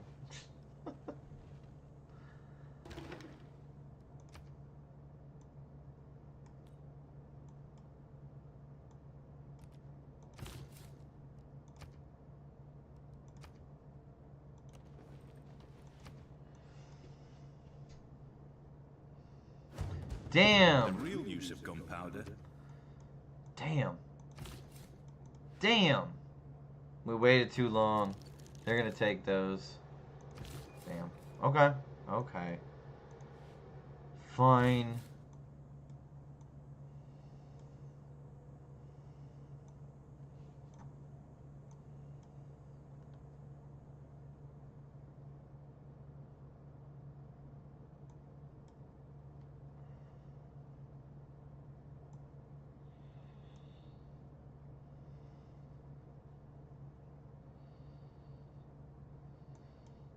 Put one there.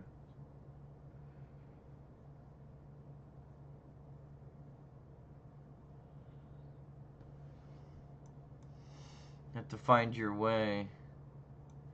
In the middle, you have to be like here so you could to a freshwater lake. So that's 1, 2, 3, 4.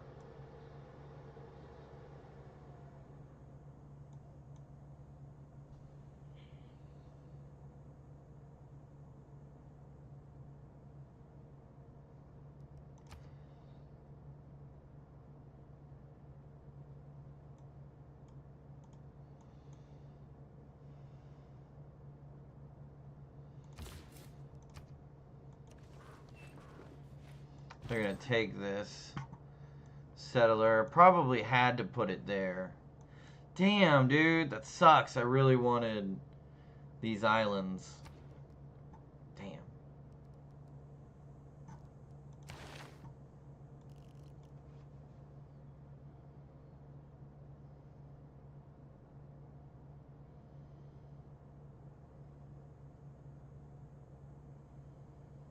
So are you from France, Grey Wolf?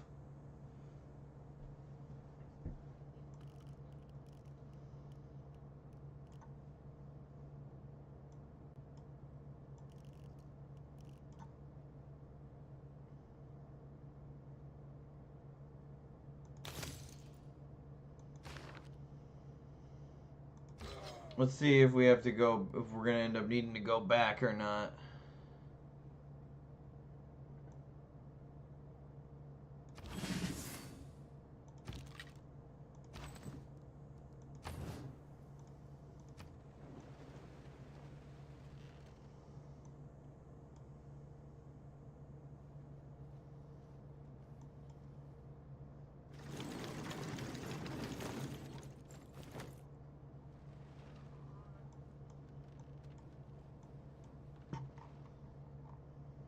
But the wrath of Hoochly was great, and as the sacrifice passed each of the 4 rooms dedicated to the sun god, the sun disappeared or reappeared in the sky.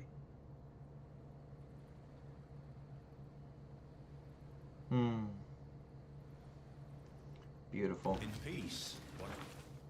Beautiful.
We just got to get these 3.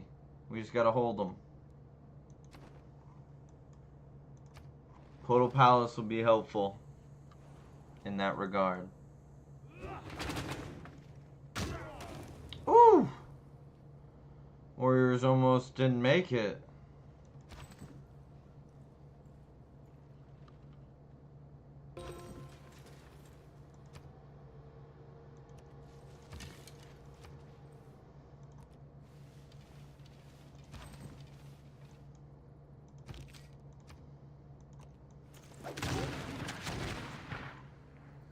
Yeah, the Norwegian musketmen.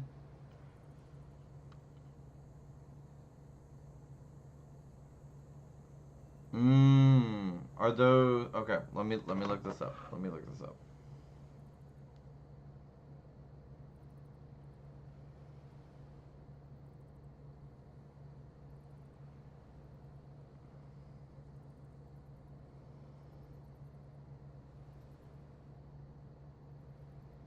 Dude, I love wine. Okay. Hold on. I'm gonna be right back. I'm gonna go get 2 wines, and I want you to choose which one I'm gonna drink. Okay? I'm gonna go grab 2 wines. I'm from America, obviously. I'm sure you can hear that in my voice. I'm from the Midwest, so I'm in the middle of the United States. So it's like right in the middle of it. It's called Missouri. I know we have like 50 states, which is like too many to remember. I'm in the one in like, if you threw a dart into the center of the United States, that's the state I'm in. I'll be right back. I'm gonna grab 2 bottles of wine.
All right, Grey Wolf. You still there?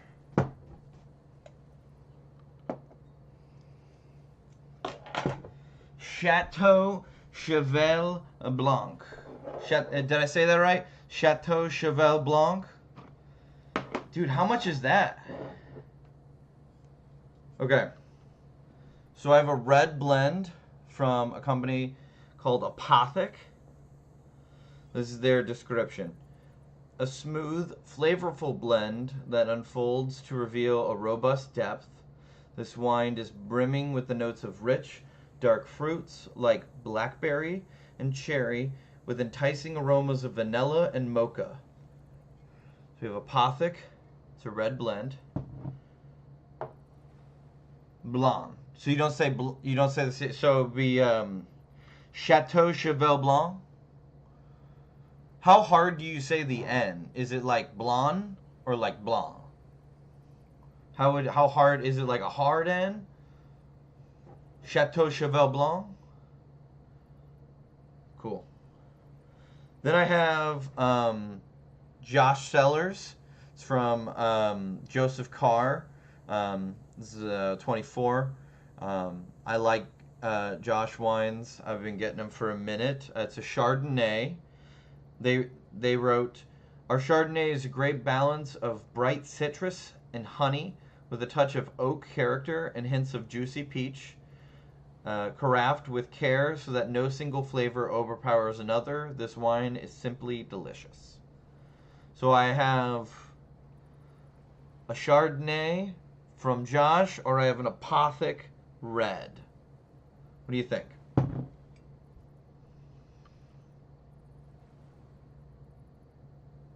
Oh, White Horse.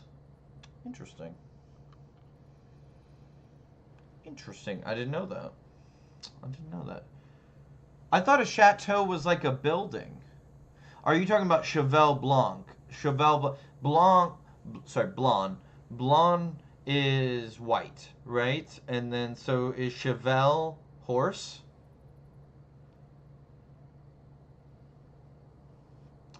Yeah, let me know which wine you think I should use.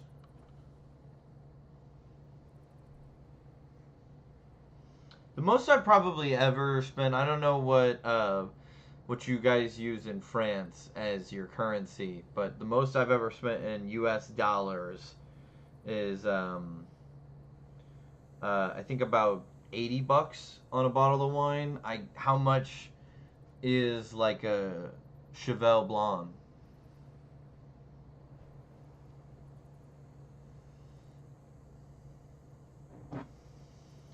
Yeah, the red one sounds interesting. They both could be really good. Chardonnay, yeah, and so I got a cold Chardonnay here. I've had it refrigerated, and I have like a room temperature red. Are you more of a white wine fan? Is that more of your choice?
I was lucky enough to drink a 1988 Petrus back in 2008. After it had aged for 20 years to this day, it's still the best wine I've ever had the privilege of tasting, even though I used to work in the wine bottling industry.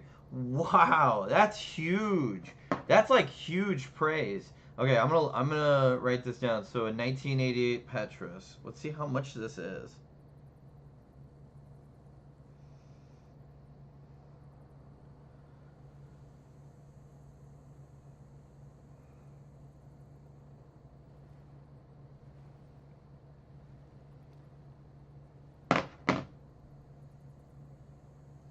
Dude, that's $8,500. Dude, that's almost a $9,000 bottle of wine. That's crazy. Oh my god. That's so much to spend on wine. This is what you're talking about? There's a place, I live in St. Louis. I don't know if you know a lot about America, but so I live in St. Louis, which is the second oldest city on the continent. Um, the French came over and settled New Orleans, and then went up the river. So they went around Florida, settled New Orleans in the Gulf of Mexico, and then went up the river and settled St. Louis. St. Louis, and we actually have a giant statue in like the heart of our downtown, right at the top of a big hill of St. Louis.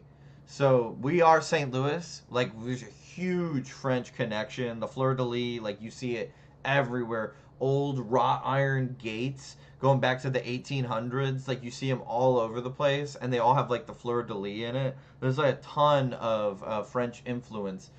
We have a bunch of different like suburbs of St. Louis too that are like French named. Like we have like De Pere, we have Laclede, Lafayette. Like, we have a ton of French in this city. Is this the wine you were talking about? Looks like I can get it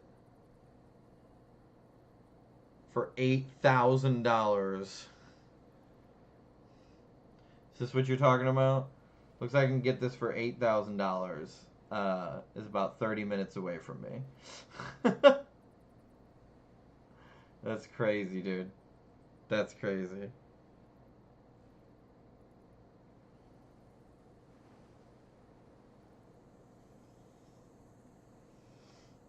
That's so much, dude. My God, what does Total Wine and More not have?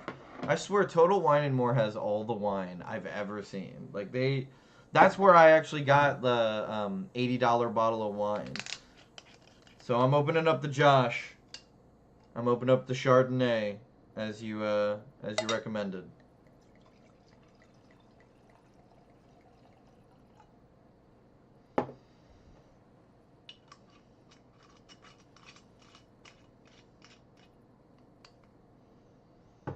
You know, and my civilization too actually has like a crazy amount of wine.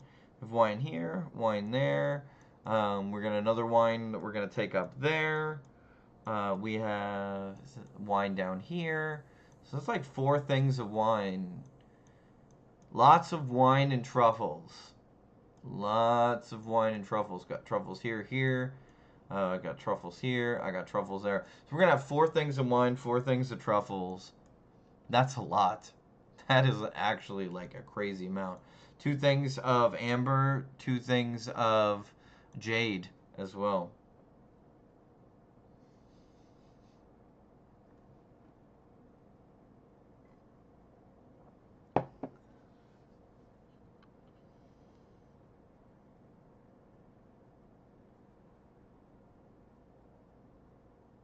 Wow.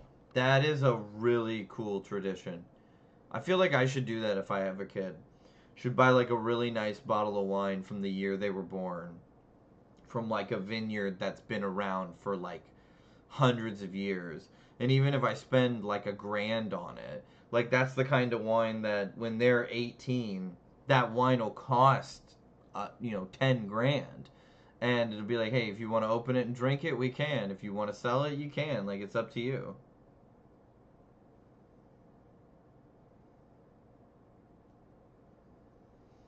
That's so cool. Dude, that's like really cool, Gray. That's awesome. I love this tradition. I did not know that. Honestly, dude, this is why I started streaming. Because I love playing video games. I've been playing video games my whole life. And I've just figured if I'm gonna be playing video games, I might have it open to stream. So, who knows who I was talking to a guy the other day who's from Brazil. And he was sharing like his favorite Brazilian music artists with me. And it was just awesome. He played this one. Hopefully this doesn't get me taken down on stream.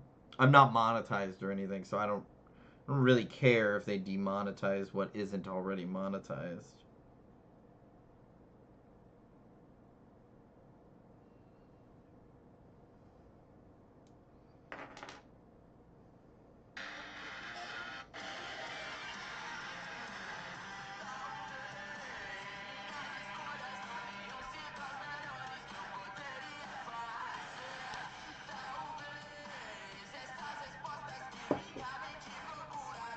Come on, right?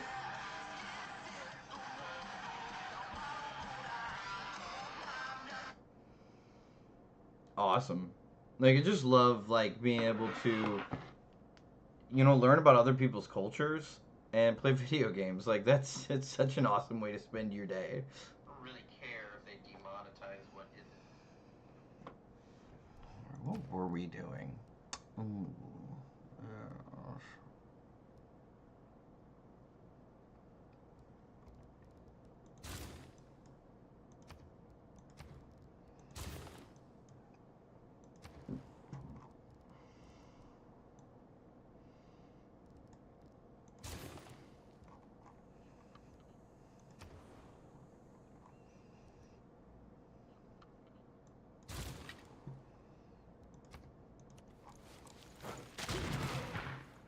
They got pikes. We got guns. We are not the same.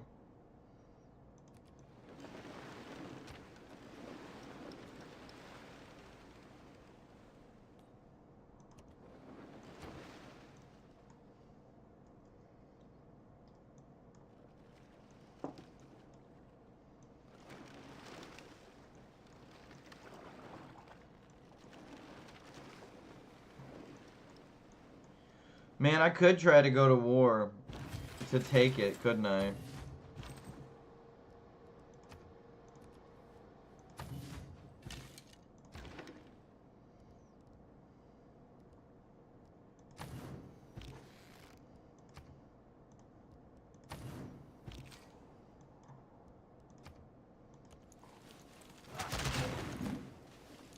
Oh my god, they killed one of our guys with... Oh god.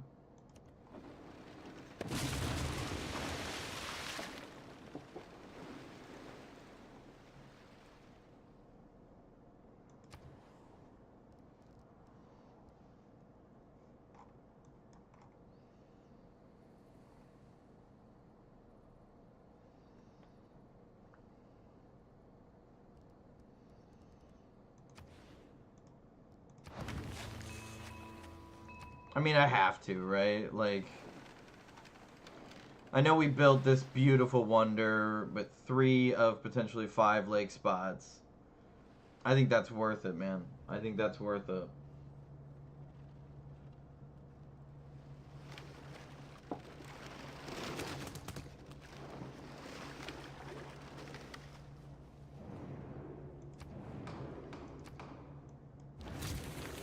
If you're the bank 100.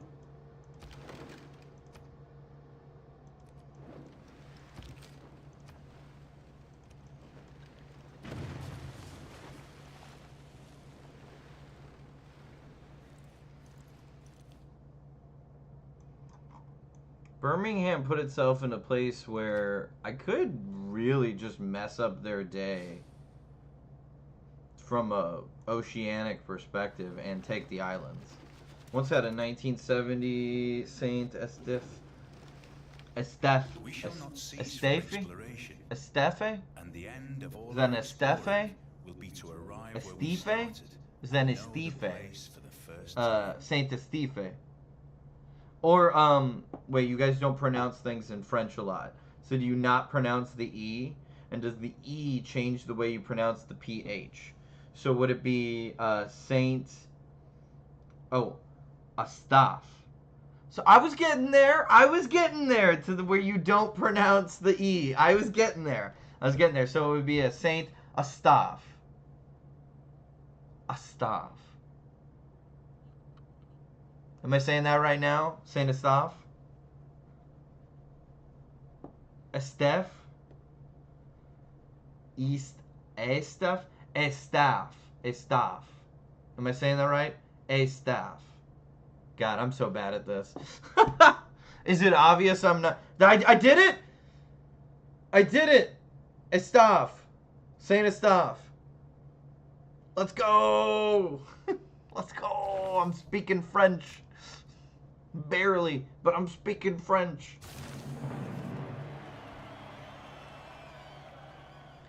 Finally, we're a merchant republic. Should have always been.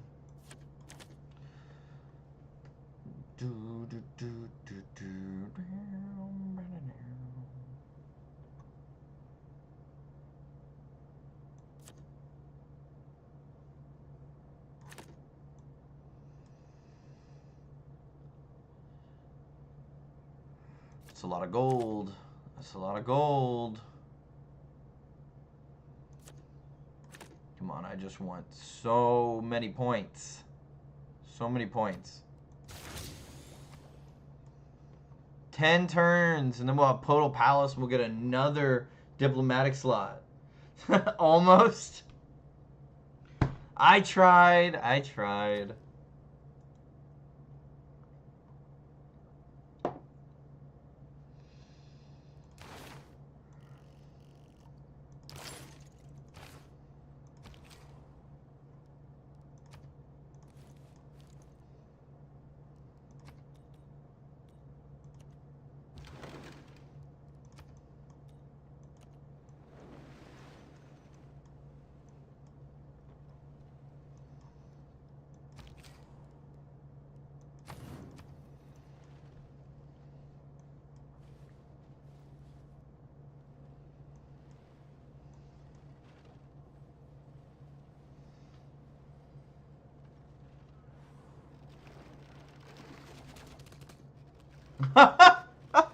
There are people in France who don't speak it as well as me. Thank you. I really appreciate that. I took 1 semester of French when I was in college. I took 1 semester of French, just for an elective credit. I took 2 semesters of Spanish, and I took 1 semester of French. I'm not sure that I learned, obviously, with only a semester or 2, either language. But to some very limited extent, I have an appreciation for those 2 languages in particular. Out of all the languages of the world, they're probably the 2 that I most... If like somebody was like, hey, would you rather speak Mandarin or German or, you know... I'd probably more so lean towards Spanish or French, to be honest, because I really like those languages. Plus, I really, really want to go to Europe someday. And if I do, I would love to be able to actually speak the language of the people who live there. I'd be that guy on the flight at Duolingo trying to learn how to say, please forgive me, I don't know French. This, you know, like, can I try to order?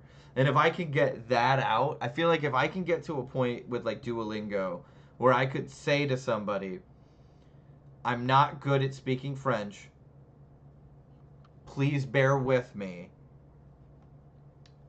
I'd like to try and order. I feel like, I don't know, I mean, you're French, so, you know, well, Vietnamese French, so, you know, you'd know more than I would, but hopefully I would think French people would be like, hey, you know, at least he's trying. You know, at least he's trying, as opposed to just being an American out here being like, oh, yeah. Can I get a hamburger?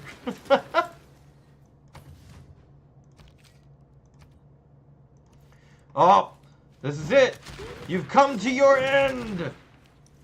Boom. Let's go. Let's go.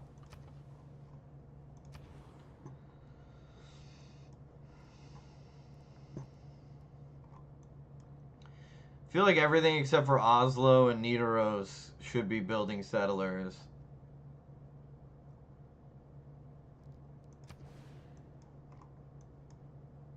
Beautiful.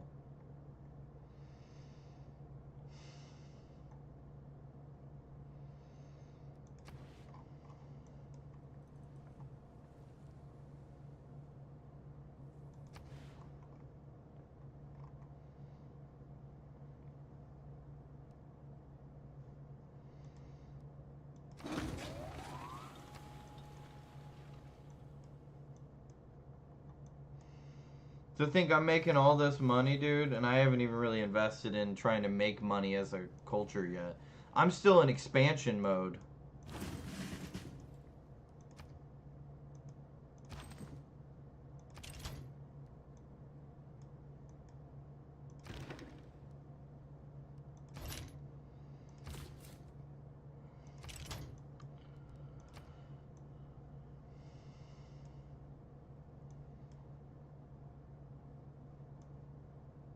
I guess I can technically do that at any time.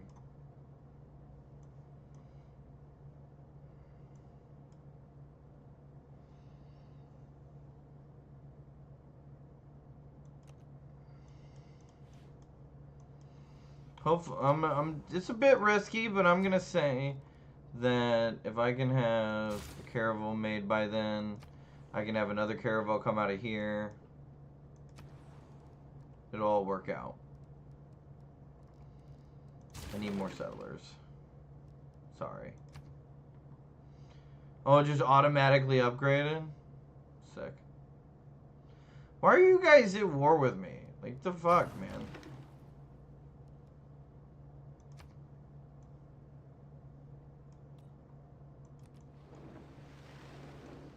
My God!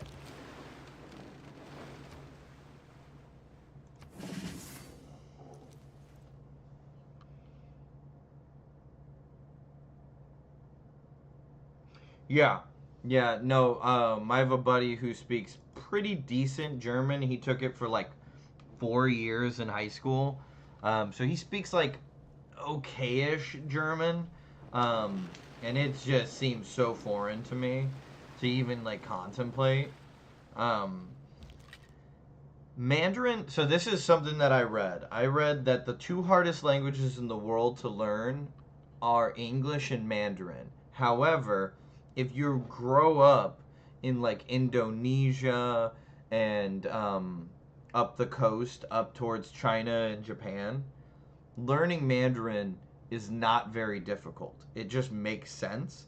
And the same is true for people who are in Europe learning to speak English. So apparently it's very easy, well, not easy, but like it's easier in the grand scheme of learning different languages to be a European language speaker and learn English, or to be an Asian language speaker and learn Mandarin. But they're the 2 hardest languages in the world to learn against each other. So to find somebody who speaks fluent English and Mandarin is very rare, and is considered like that's the hardest swap to do mentally, to go from Mandarin to English and back and forth. I don't know if that's true, but it's what I've heard.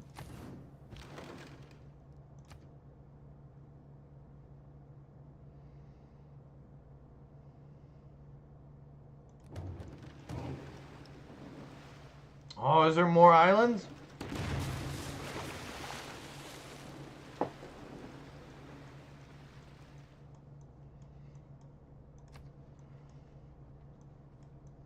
Or is this just the tip of the continent?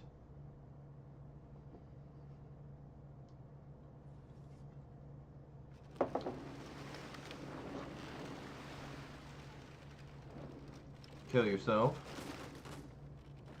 Oh, it's a quad marine. Damn. I gotta get out of here. It's a quad marine. It's a quad marine attack. New opinions are always suspected, and usually opposed.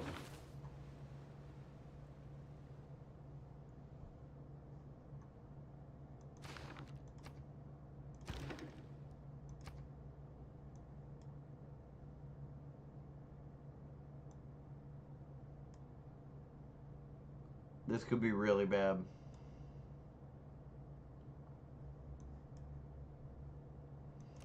I may have made a mistake. I'm gonna need that quad marine to, or that caravel too.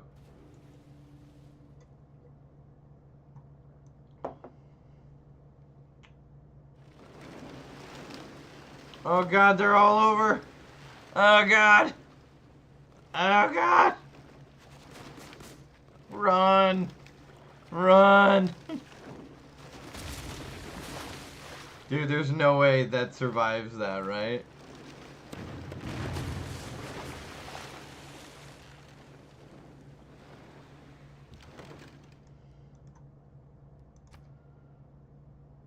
Yeah, there's no way. I gotta go back a few turns.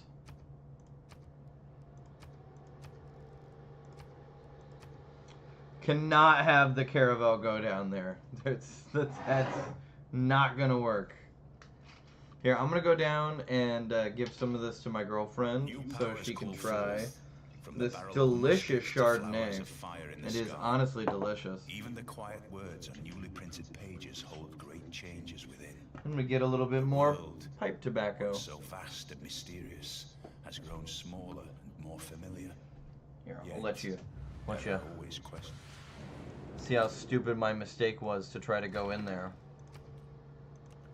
That was crazy. Well, now we know what's down there, though.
My girlfriend's down there playing D&D, and apparently a mysterious spirit has like latched onto her, and she needs a name for it. So I came up with Corinthia, and she said it's like it's just constantly complaining about things, and it's almost comedic. It's like funny. I was like, that's perfect. You just call it Karen. Corinthia. You just call it Karen. One day, I'd love to visit Yellowstone. Oh, dude, Montana is so cool, dude. Oh, man, Yellowstone's awesome. Oh, man.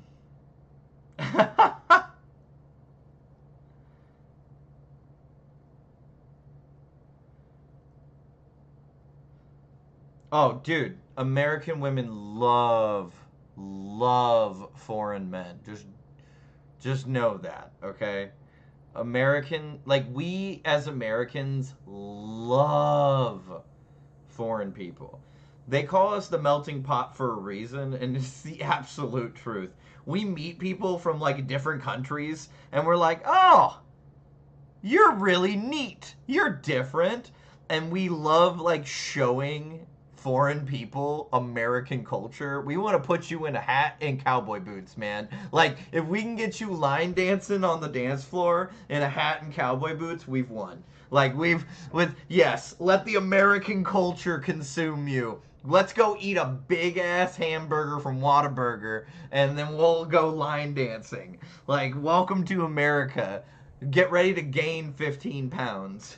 You're in the States now.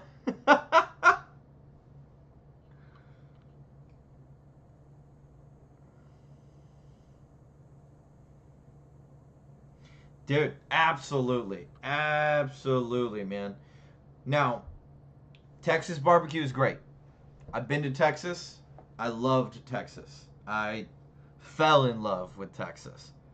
But fell in love in Texas to a beautiful Texas woman.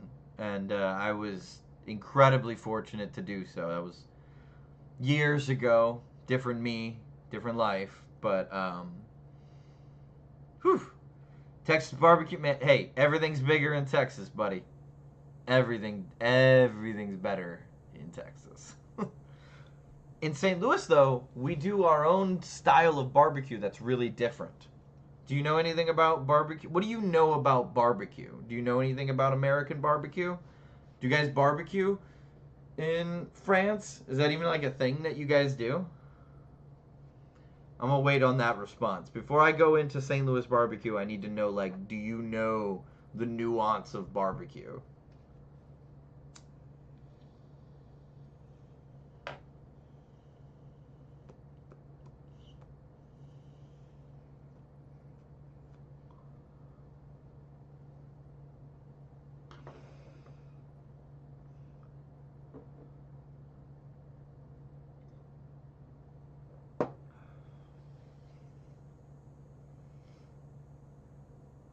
Oh man, you have no idea how loud a NASCAR race is.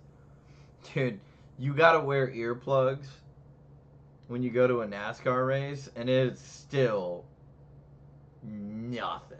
Like, it's barely helping you. Because it's like Formula One, but instead of a winding track, it's just a circle.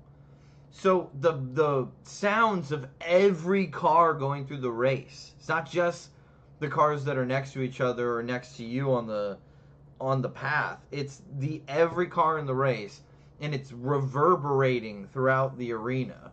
So it's so loud. Like, you can't even imagine how loud it is. And everything shakes when the cars lap. And they do like 200 laps. It's crazy.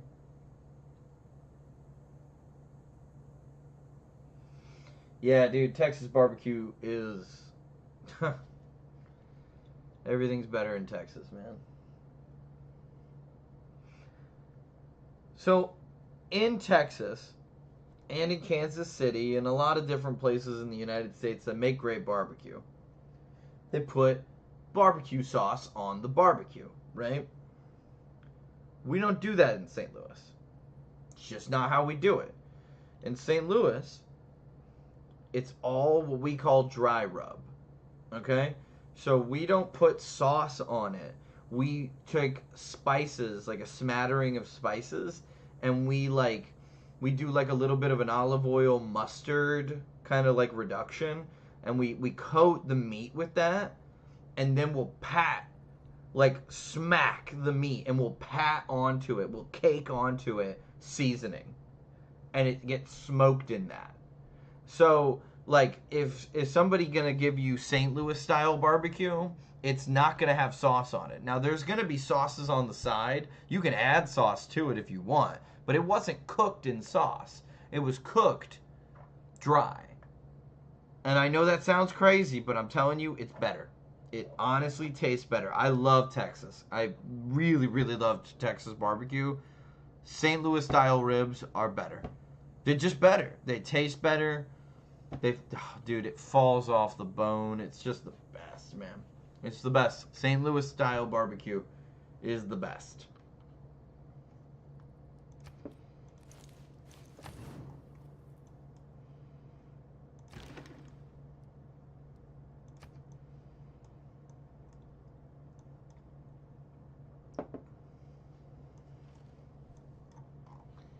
Man, we're so close. Podal Palace. I just want that for Oslo. Whatever is contrary.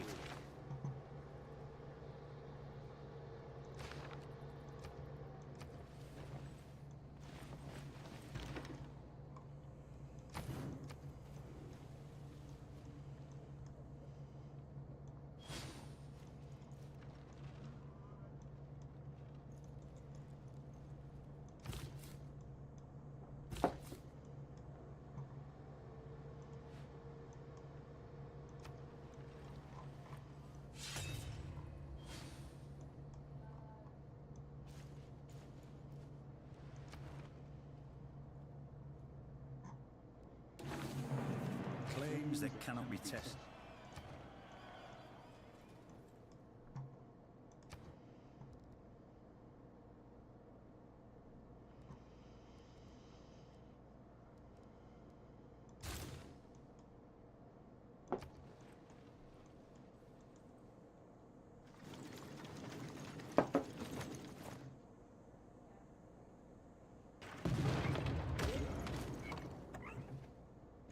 What? You can't get a smoker? Oh, dude. You know it's like really big in the United States? Here, let me show you. It's called the green egg. This is like the thing in barbecue right now in the United States. It's called the green egg. This is like the best residential, like unless you're gonna get a giant smoker that you're trying to like smoke enough meat for a restaurant. If you're just a barbecue enthusiast, this is the most popular barbecue thing you can get in the United States right now. It's not cheap. It's very expensive. Super high quality. It's called the green egg, and like they're really. I think they're about like $2 to $3 grand. Like they're. So about a third of or fourth of a bottle of wine that you had on your birthday, your 18th birthday. Yeah, dude, I'm telling you, St. Louis style ribs, they are the best pork ribs in the world. Now, I will say though, I do think that beef ribs, not quite as good in St. Louis style. I'd almost prefer beef ribs in the Texas style. Pork ribs, no question. Pork ribs, they just, like, there's something about that layer of fat on top of a pig rib that just, oh, dude, like, the way that it tastes with St. Louis style is so much better than if you cooked it in barbecue sauce. And you still get to put the barbecue sauce on it if you want. We have a couple different barbecue sauces out here in St. Louis that I love. We have one called Hoodoo, which is like a Haitian spice style barbecue sauce. And yeah, I know St. Louis is crazy, dude. Like we're so weird. Yeah, so like you put like this Haitian spicy sauce on top of like pig ribs, man, dude, the St. Louis style pork ribs with hoodoo sauce. What's that Homelander meme from The Boys? It's perfect. Perfect. Everything. Down to the most minute details. Perfect. I live in an apartment building, so I'm pretty sure my upstairs neighbors would lose their minds if I set up a smoker on my balcony. That's part of why the green egg is so popular right now, is the runoff smoke from it is really mitigated as compared to like a normal smoker that just has like a smokestack coming out of the top of it. The green egg doesn't have a smokestack. So like there is some runoff smoke, but it's nowhere near like that. Dude, be the talk of the town. Get a green egg.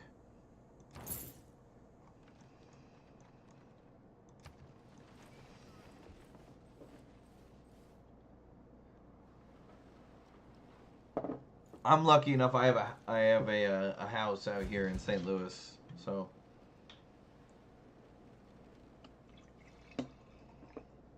The first time I stepped onto the rooftop of the Portala Palace, I felt as never Portala before Palace. since, as if I was stepping onto the rooftop of my being, onto some dimension of consciousness that I'd never visited before.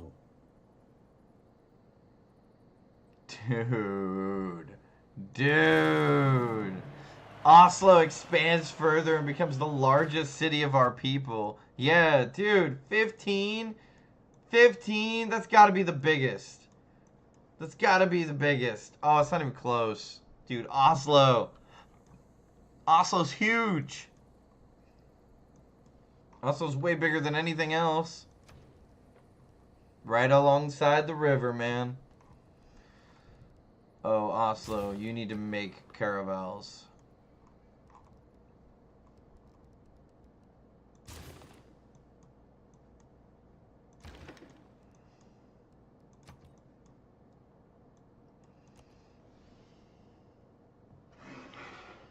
Baby, you're the one I want. You're the one I need.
Mmm. Heck yeah, dude. Oh, do you do tataki? Really? Dude, tuna tataki is fantastic. That's awesome. I just did, for breakfast, my girlfriend made biscuits, American biscuits, and I made some asparagus, and I did salmon, but I do a recipe where I take a mortar and pestle and I break up cashews, and then I take the salmon fillets and I dress them in like a scrambled egg mix. It's uncooked, obviously, and then I put them in the like ground up nuts, the cashews, and then I fry them, and it sort of creates like a breading. It's not quite a breading, but I really really like it, and I thought it turned out fantastic. So yeah, we had like an egg, we had a sunny side up egg, an egg over easy, as a lot of people say, an egg over easy, cashew crusted salmon, asparagus, and an American biscuit. And that's what we ate for it was like 11 something. Wow, I can't believe we have the Podal Palace. That's super cool.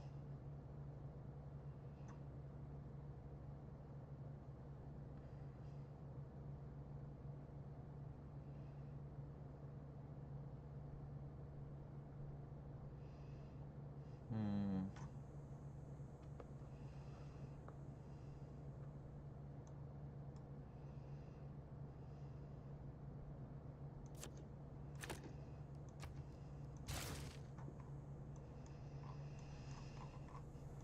Cool. I just wanted that for the way Oslo was gonna look. We're in the middle of producing a ton of caravels, so we can just go to war with Birmingham. We need to. We gotta do it. We don't have much of a choice.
Oh shit.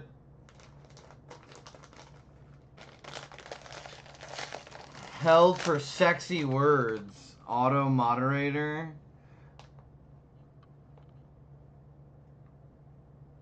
Loins? Oh, that's so silly. Dude, it tried to hold back your comment because you said loins.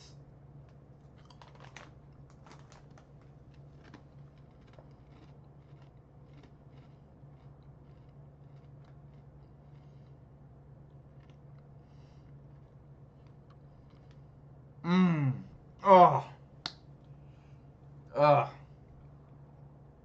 Dude, raw fish.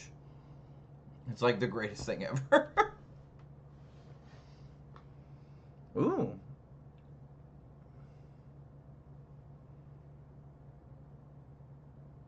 Heck yeah, dude. Heck yeah. Hey, cheers to bluefin tuna.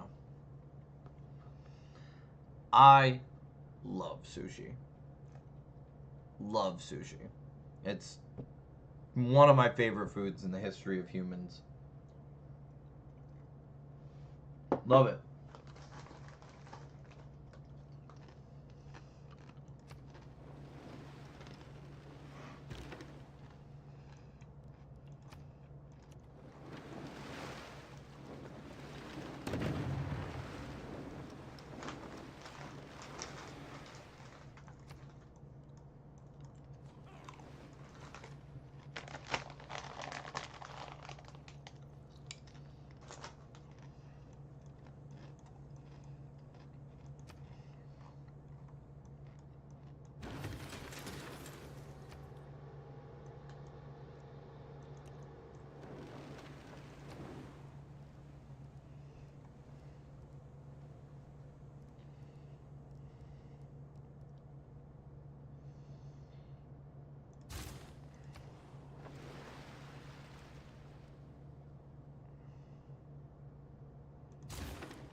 Oh, okay. You a whiskey guy.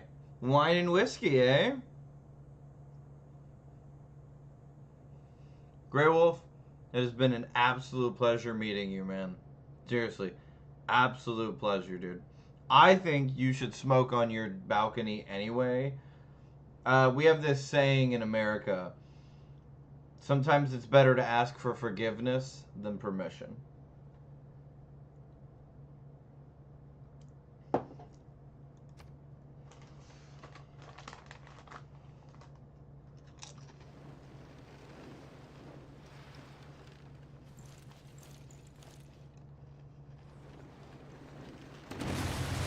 Whoa! We both lost ships. Yeah, but I'm home and you're not.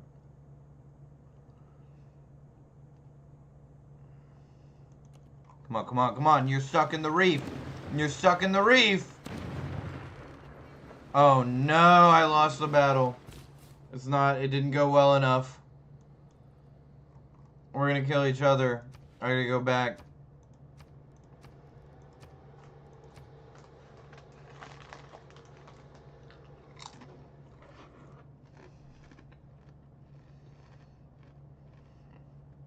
The steady hum of machinery, the acrid smell of smoke, vision clouded by ash and soot.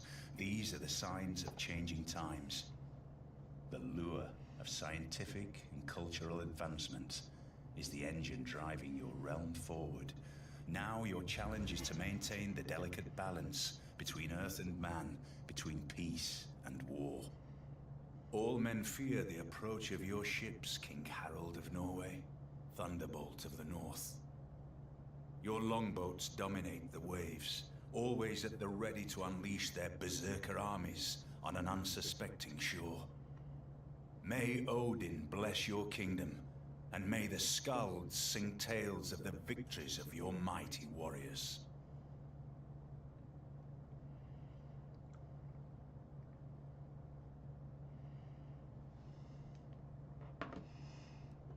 I never built the Stave shirt, so I'm gonna have to do that at some point when I'm really just trying to get even more production.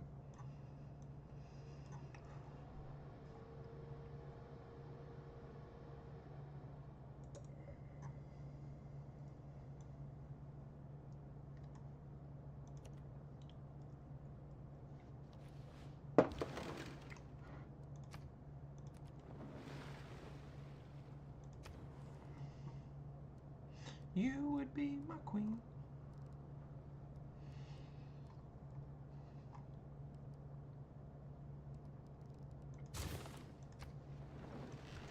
Oh, I'm so close to a golden age. I haven't had one yet this game.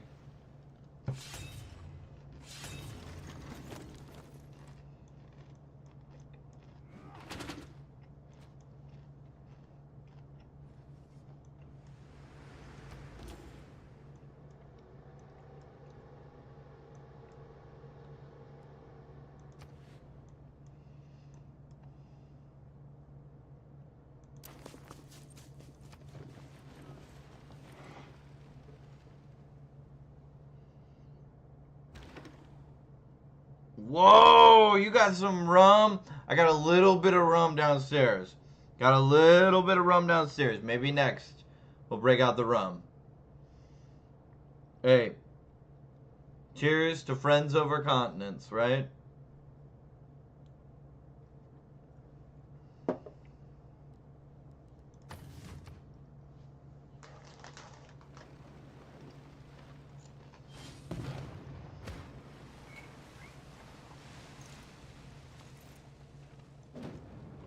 Having seen a non-market.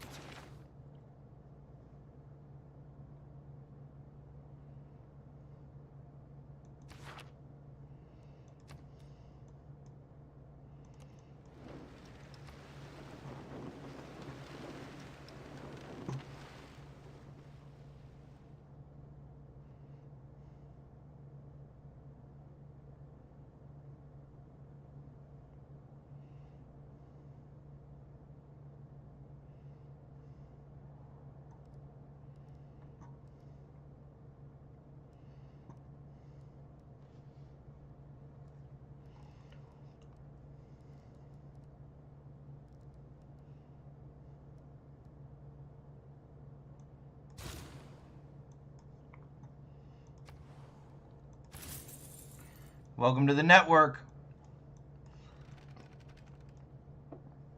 Every road leads to Oslo, unless you're these two cities, in which case, take a boat.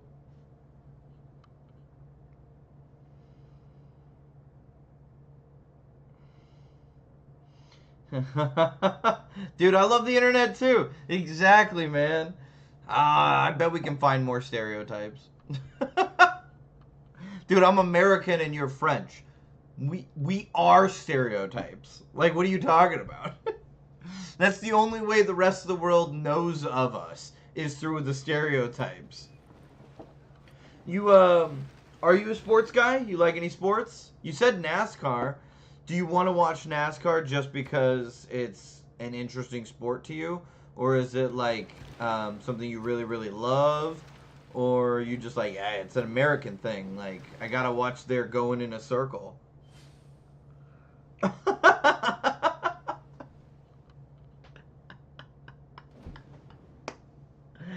I did not call you a baguette. I ain't call you a baguette, I promise. You know we don't call them baguettes in America. We just call it French bread.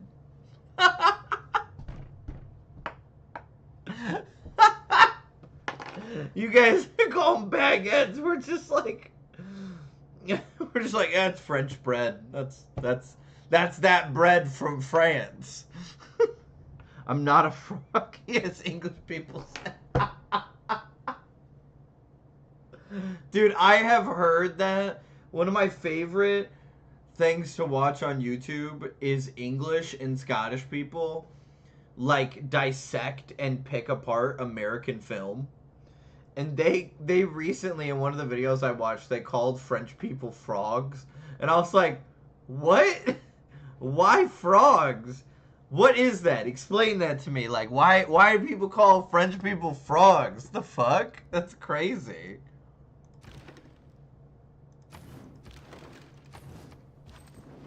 Dude, do you see the invasion of Birmingham that we're about to do?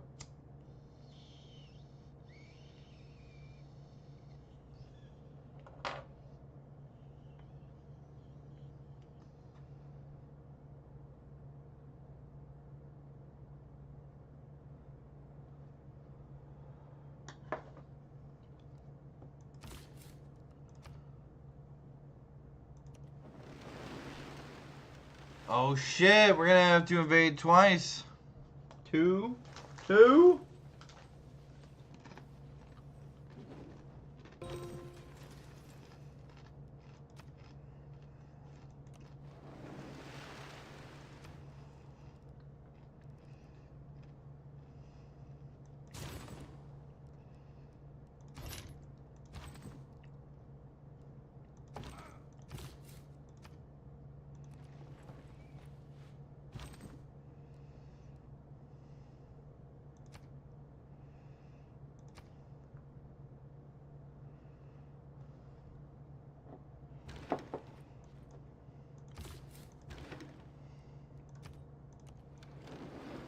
Yeah, France, I'm sorry. You are about to try to take islands, and you're going up against Norway, and I do not think you're prepared at all for that fight.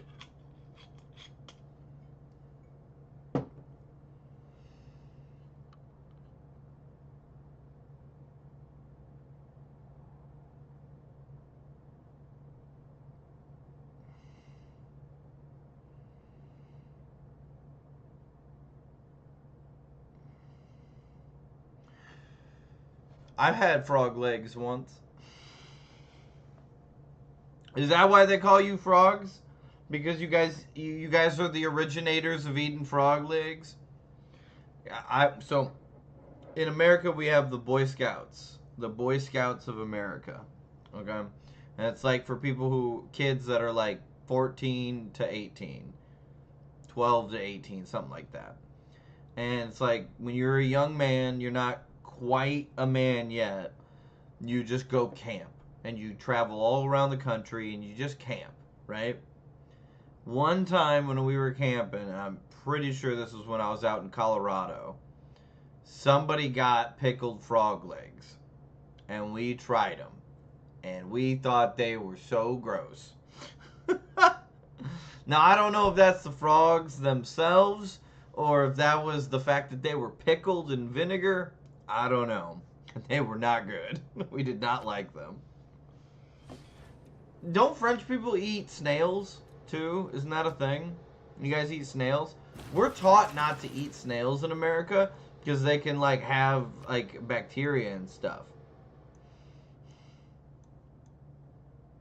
So that's very interesting to me.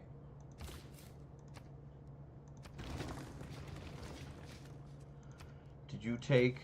Ah, you did take the wine. Yep, settlers after settlers after settlers. That's all we can do, baby.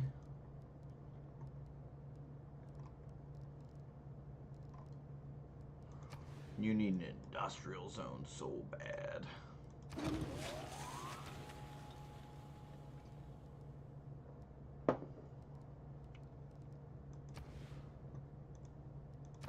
Greatest lake in the history of lakes, dude.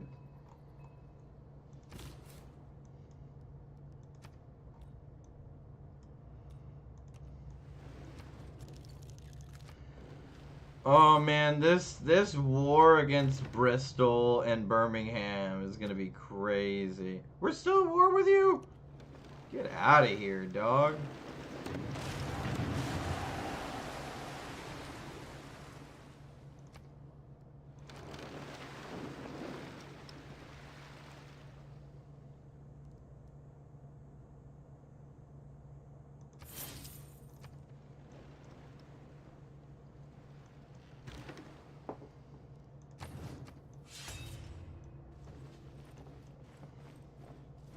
Se volete sploni...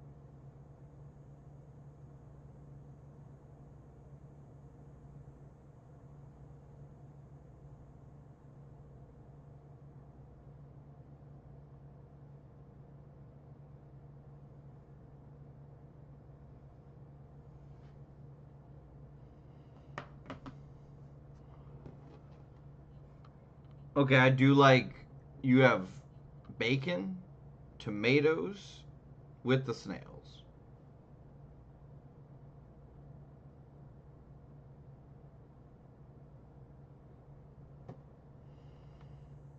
What?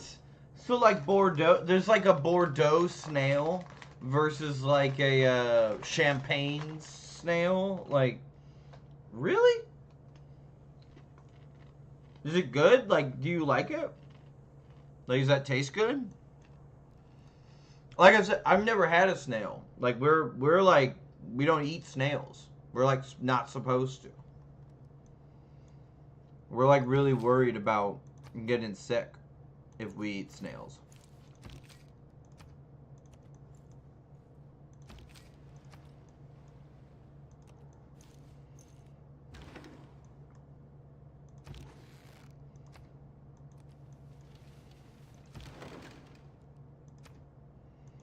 Get him. Get him. Now we're fully healed. Get him.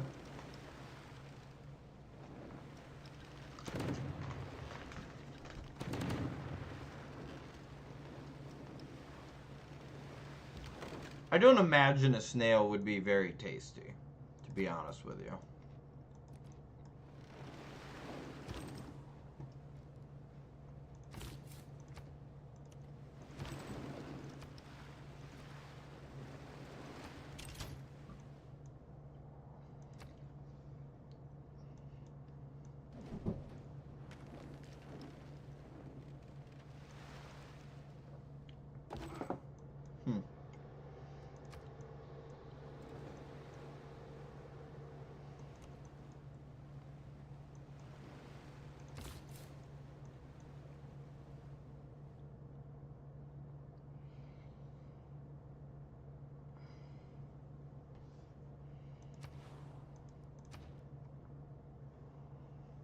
We don't know canals yet, so I don't know if I can connect.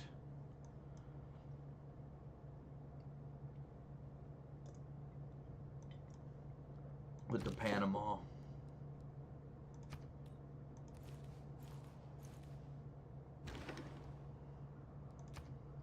Run away from me. Oh, surrounded by glaciers. Oh, we ran into the iceberg, but we were still able to get the victory.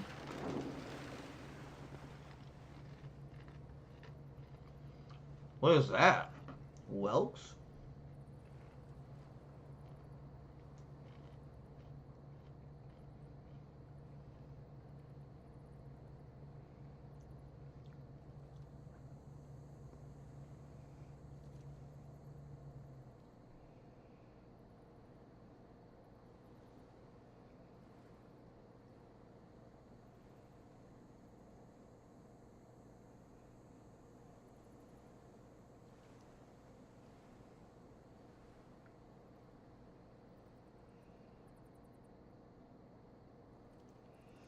Dude, I have never heard of that. I've never eaten that. I didn't even know that was a thing that people ate.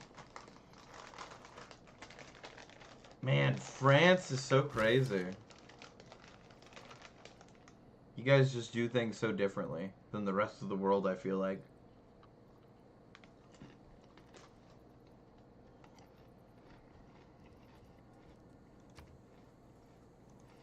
Like, when I talk to English people, I get it. Like, I understand what they're talking about. I don't like beans and toast.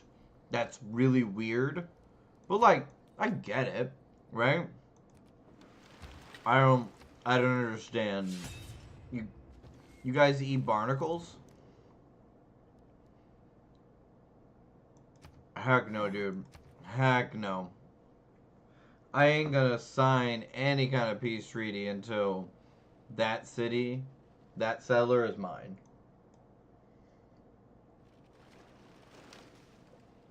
Apart from the sanitation.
Dude, Norway is turning into kind of exactly what you imagined they would be. They just have a lot of military might on the ocean.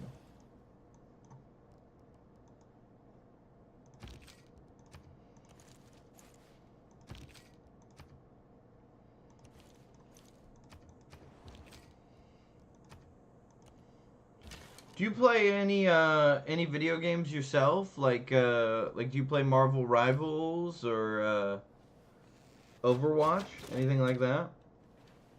If you ever come to France, I won't make you eat snails. Instead, I'll introduce you to some of our best dishes. Beef. I'm gonna try.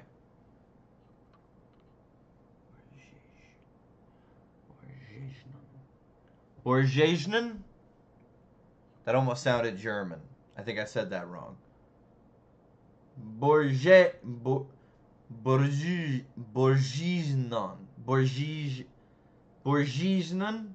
Borjejnen. Is that it? Is it Borjejnen? That's what I'm going to say with. I'm going to settle with Borjejnen. If I'm wrong, let me know. No, that was terrible. Oh, that was bad. Oh, that was bad. Oh, that is so bad. Oh, how do I pronounce this? Wait, you guys do a thing with the UI, right? It's a oui. So it's like a bourgeoisinen. Bourgeoisinen. Bourgeoisinen? I'm sorry, everything I say, I swear, it just keeps sounding more Swedish and French.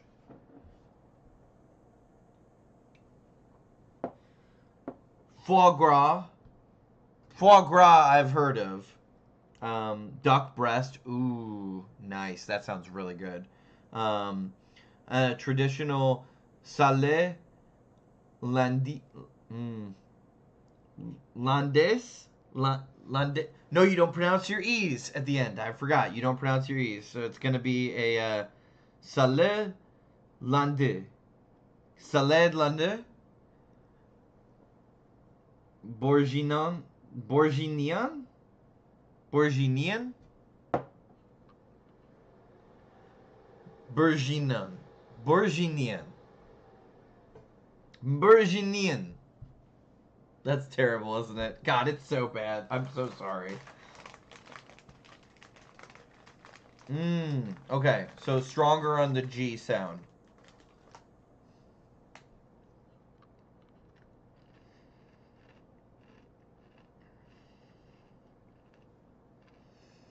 Bourguignon. Bourguignon. Bourguignon. How's that? Is that okay? Did I do that? Is that well? Bourguignon.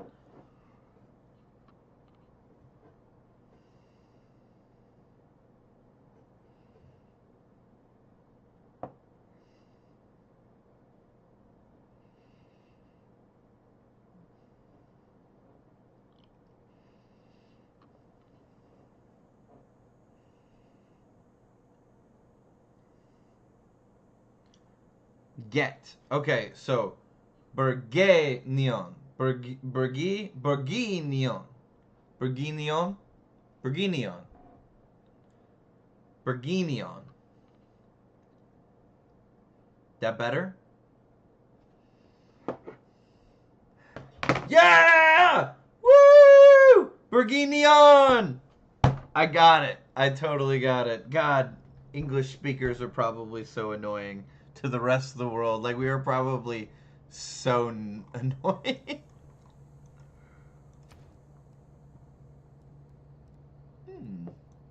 Yes, I think a university is in order. Finally.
Salad Landes? Salad Landes? Or Landese? Salon Landese? No, I don't think so, buddy. My musket men are on your settlers, dude. On your settlers. We will claim them.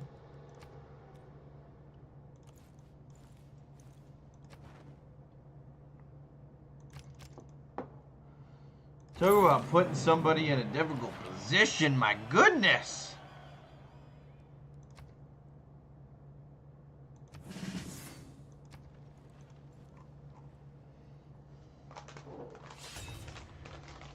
Dez. Okay, one shot. There is little man has made that approaches anything in nature. But as There it is. We got them. They're ours now. Beautiful. Okay, what is out here? Where did that come from? I don't even really want to necessarily go down here, because that's like your problem. Your problem. I just want to know that over here is okay.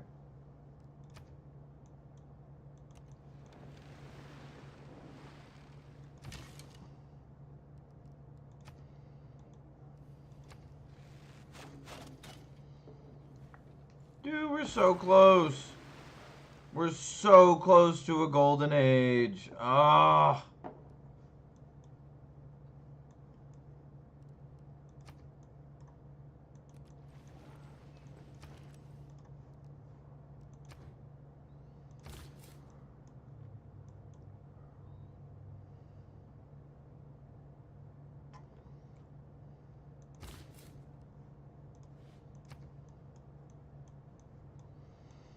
Norway's finally starting to look like the country it was always meant to be. It's only 1725 before we're finally getting there.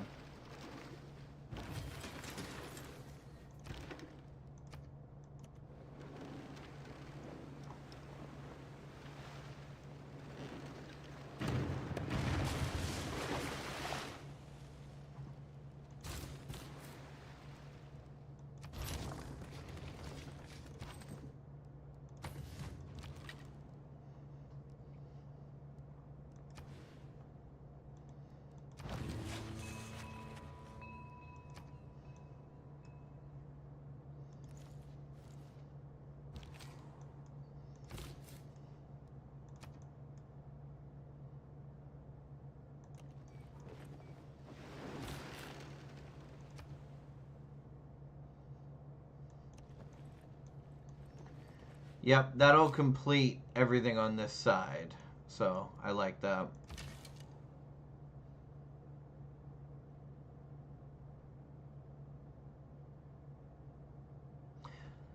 Fjords! Yes, dude.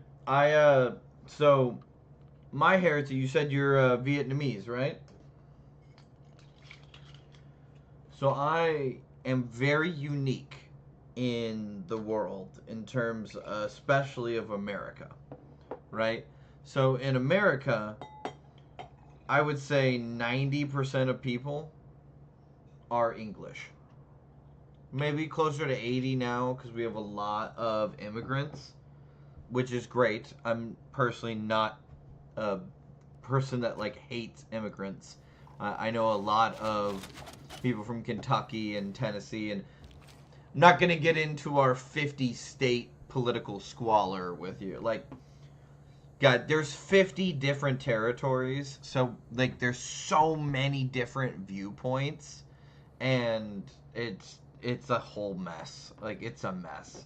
We all love each other because we're united.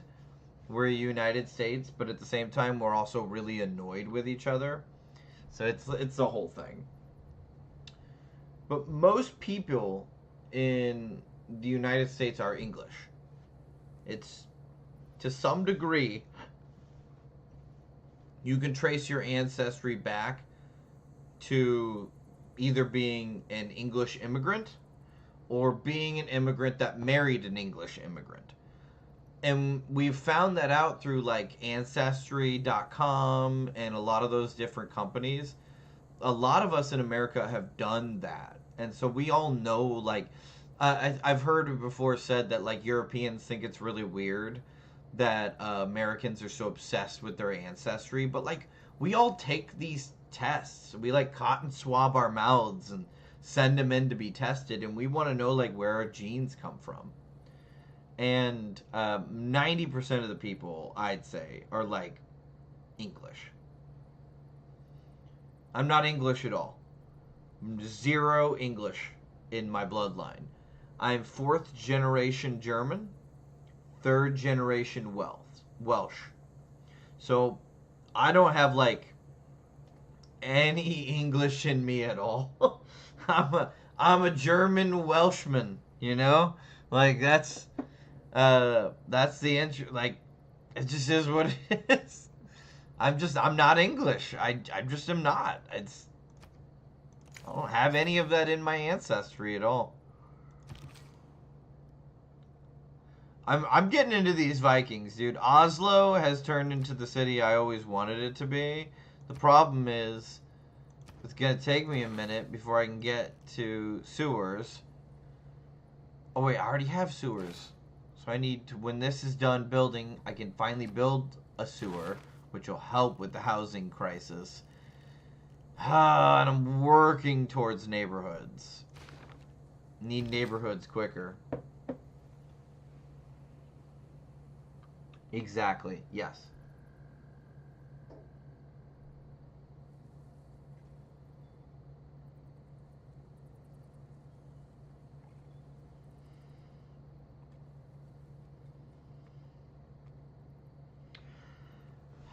You're so right. Like, you're so right. We fight hard in this country about exactly what you just said. We're like split straight down the middle. Like half of the country just wants open borders. Like we just want to allow anybody to come to America that wants to come to America. And you know, if you look at our history, in like the late 1800s, early 1900s, we did that for a while. Like you just could come to America. You could immigrate here. You had to go through Ellis Island. You had to go through San Francisco. Like you had to go through Florida. There were like, I think there were like 3 different places you could immigrate into America. And the only thing that we cared about was whether you were healthy. And if you were, here's your social security card. Welcome to America. I know, it's crazy. But there are a lot of people who really believe in that. And they think that we should open up the Mexican border and to be the same way. I don't really know if I have an opinion one way or the other on what's right or what's wrong in that regard. Like, because that's just, it feels so complicated to me. And like, I don't know. You know? Like, I don't know what's right or wrong in that. It's just... At the end of the day, though, I agree 110% with your last, 2 sentences? You said, I don't think any country can or should take in, especially if some people openly reject the country that's hosting them or work against it. That applies no matter which country we're talking about. I don't think I could agree more. If we're talking about immigration, if you're going to let somebody into the country that openly hates the country that they're immigrating into, I don't agree with that. I don't agree with that. I think that's wrong. Like, that's... Don't come to America if you hate America. That's fucked up. It's just fucked up, man. Like, what are you doing? Like, you can't be doing that. Like... I don't personally think there's really anything wrong with Mexican immigrants who want to come here to America and, like, have a better life. And, like, work hard and pay taxes and be Americans. I kind of say, fuck yeah. come be Americans.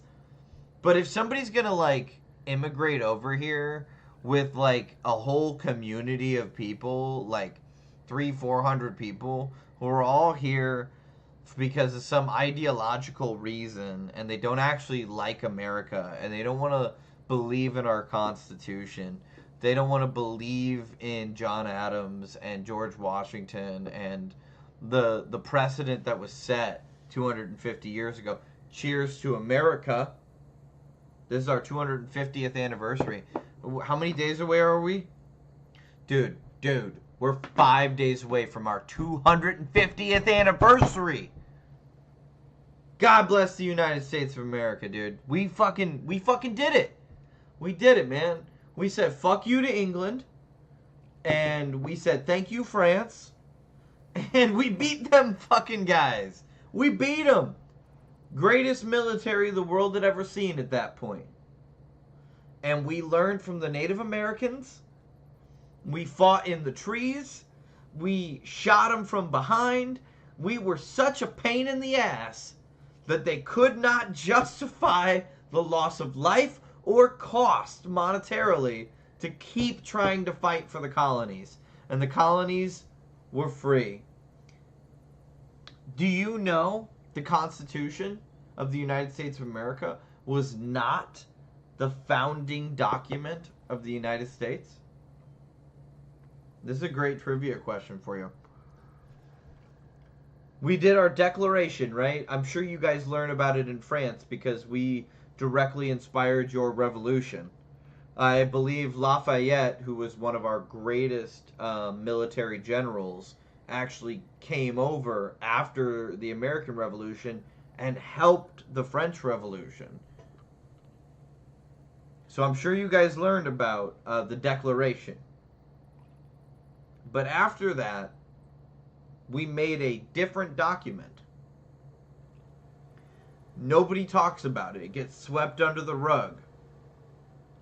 The Constitution was like 8 years after the Declaration of Independence.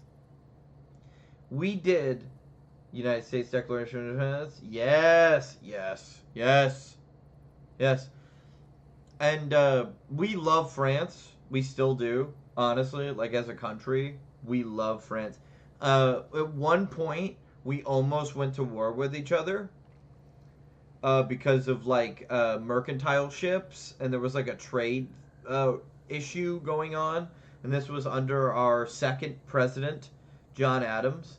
And we did everything we could to be like, France, this is not a government issue. This is like a citizens fighting citizens issue. We're going to do our best to stop it. You do your best to stop it. No harm done.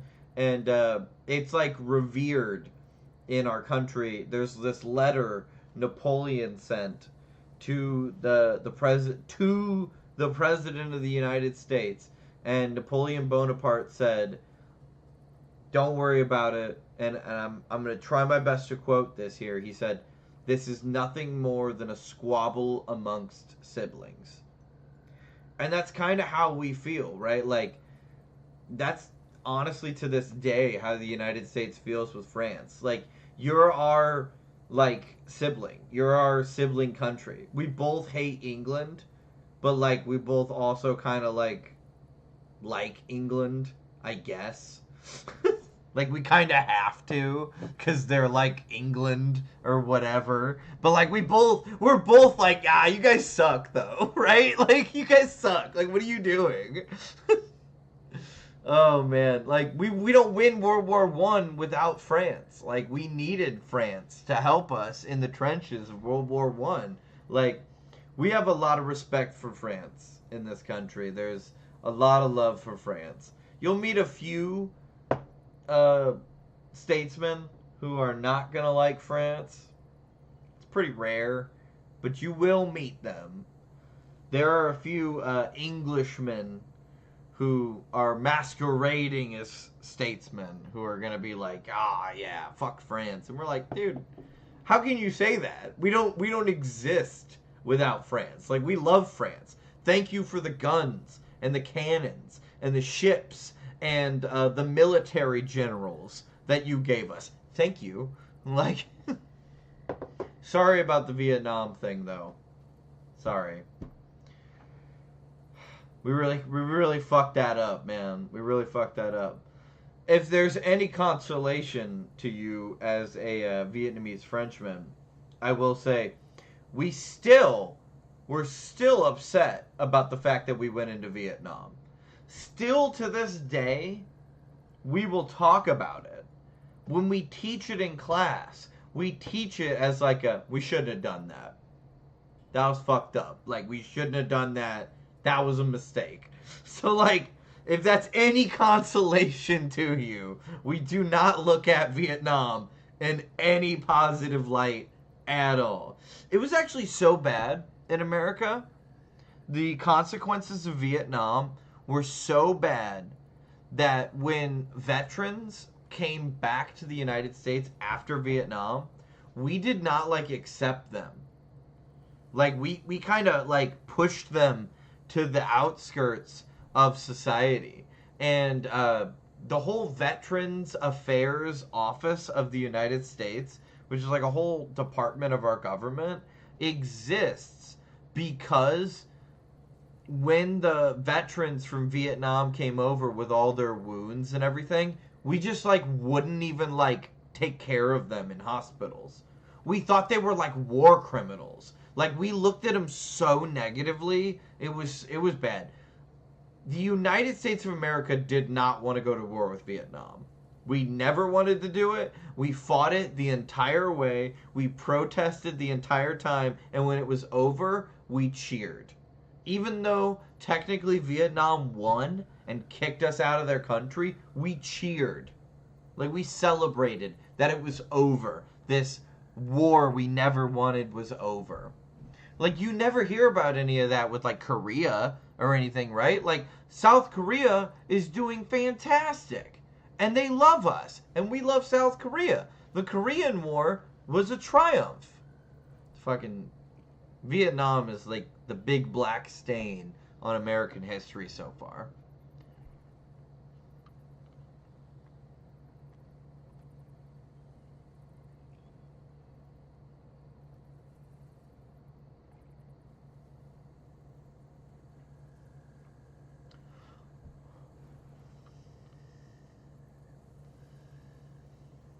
You guys have a special cemetery for us at Normandy? I don't think I knew that. Like, that's...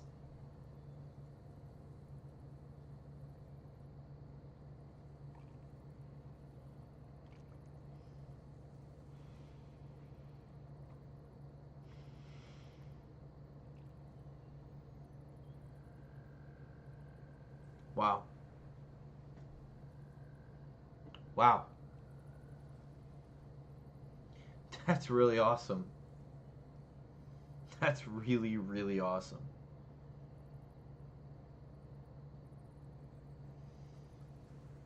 Wow.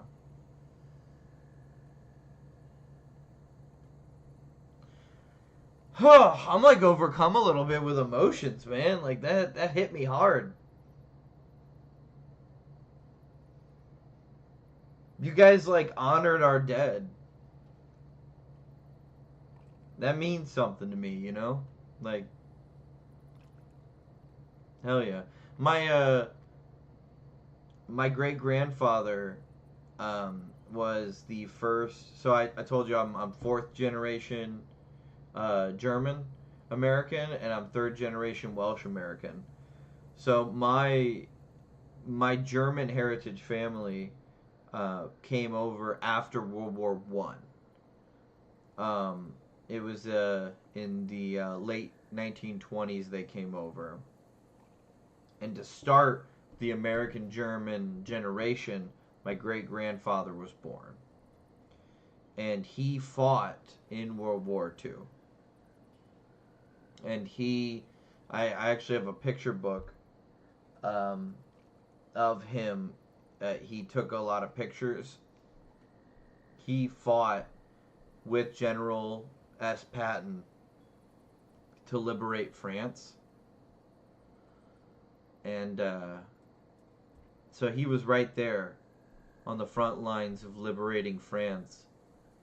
I have a few letters he wrote about the French women and the people and the way that they were just accepting us, and it really blew his mind. He was already married by the time he went to the war, so he didn't cheat or anything, but he wrote in his letters about like when they were liberating France and they were like moving through France, the way that the French women just threw themselves at the American soldiers. He actually has a series of pictures that he took on his camera of like different places in France as he liberated them. And there's one he has of like a like a rodeo, like an American rodeo. They were stuck, his platoon, during the Battle of the Bulge, and they weren't like utilized, but they were just sitting in like the outskirts of France, Germany, and their border, and they just sat there for like ever. So the soldiers just cut down some trees and made a fence, and they made a rodeo ring, and then they just rodeoed with horses to like pass the time. So I don't know, super cool, man. Like, shit, dude, I can't believe you guys honor. Like, my great grandpa could have been one of those people, and I wouldn't be here today. You know, like, he could have been one of those people that died in Normandy, but he made it and then kept going and kept freeing French cities. Shit, man. Ha! War's crazy, right? As far as I know, only a few countries ever truly forced the United States to pull back. Vietnam did, yeah, and Somalia. Well, we didn't really go at Somalia. Not like we did Vietnam. Like we like set up true fortifications inside Vietnam. We moved tanks and airstrips and helicopters and planes and jets, like everything we could. We created an entire chemical agent to drop in the napalm around Vietnam. It's called Agent Orange, and it's fucked up shit. It should never be done in human history. Like, we fought Vietnam really hard, and they just would not relent. And good though, like honestly good, right? Like, cause like that was fucked up. Why did we invade Vietnam? That shit was crazy. That was nuts. I don't think we went at Somalia for any particular reason other than to like get the pirating issue of our merchant ships to stop. And it didn't really stop, but it's not anywhere near as bad as it was. So, I don't know. I don't know if I would consider Somalia a failure, right? Because like we never tried to take over Somalia. Even if we had militarily taken over Somalia, we couldn't hold that.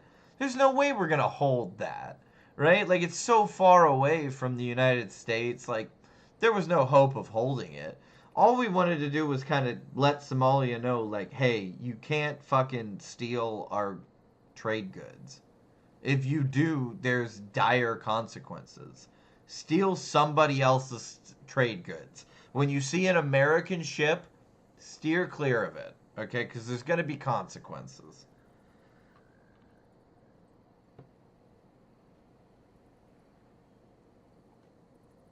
I agree. Yeah, I know. Our leaders have. I don't know if we've ever really agreed though.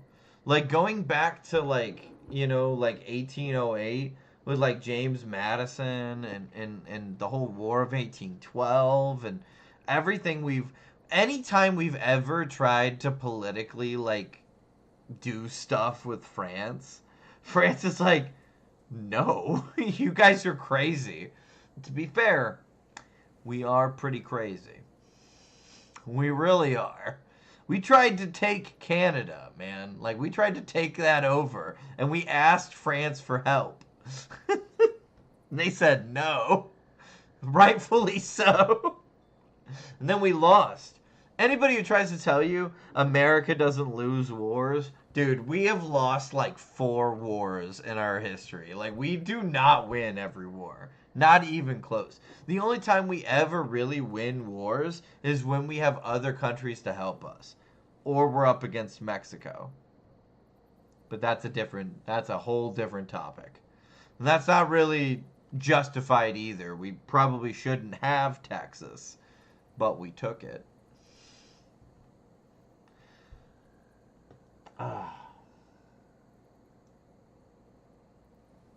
What? You guys tried to give the Statue of Liberty to Egypt first.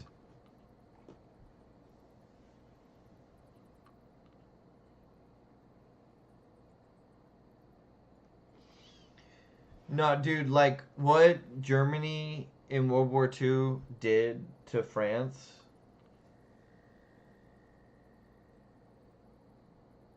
I don't think I have any words, right? Like,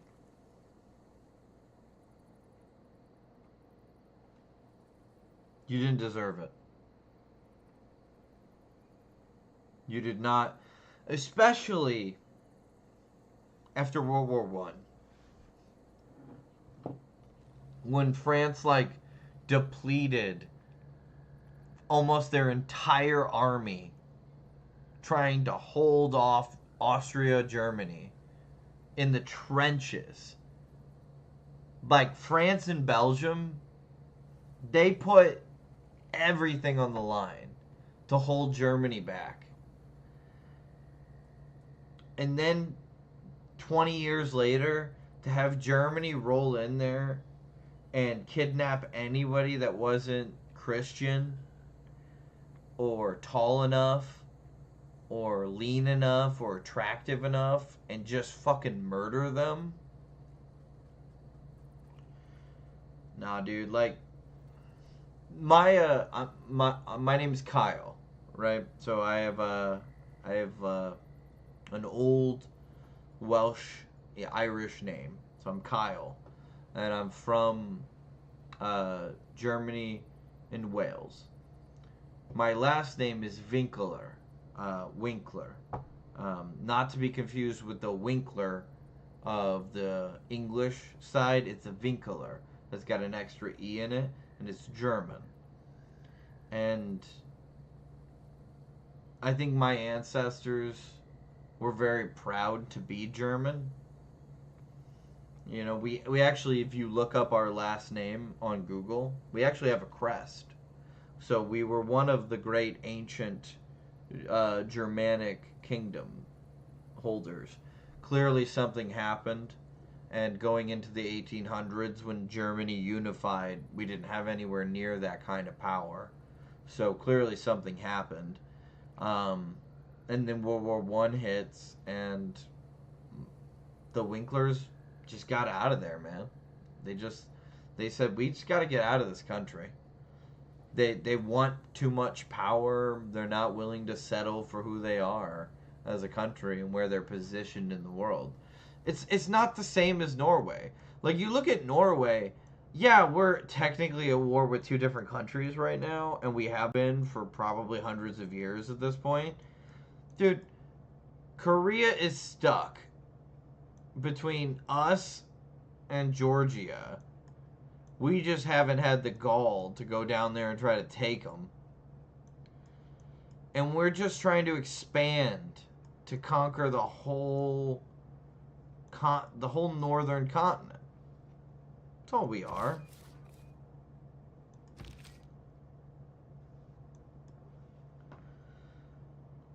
Germany, that's not where they were. Germany would be like if you were in the middle of the continent.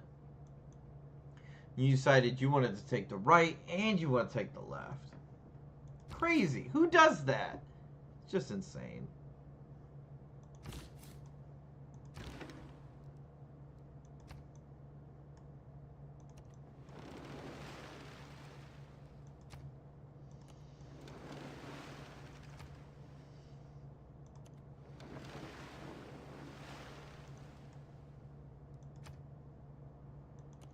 Show me the ice.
I really appreciate you saying that.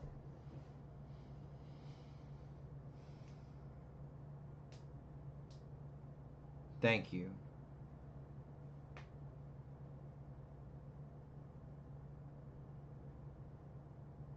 Mm-hmm.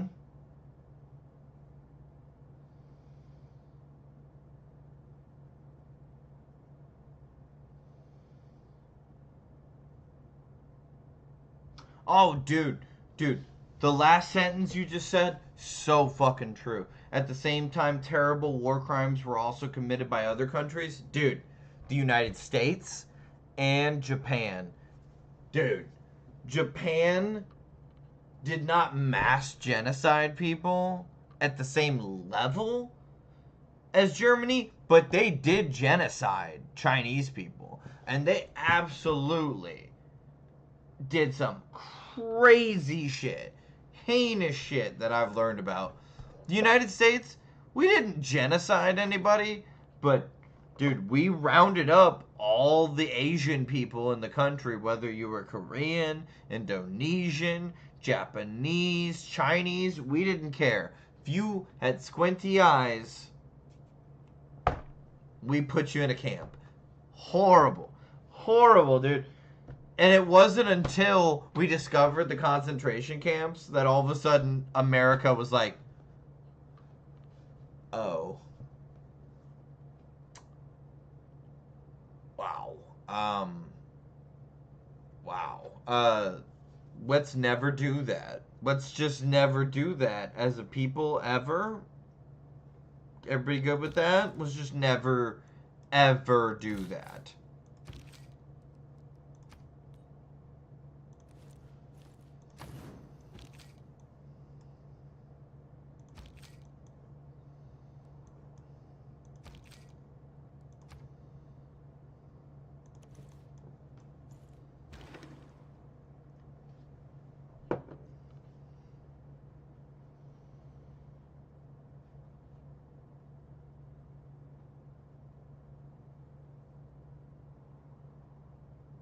Oh, logs?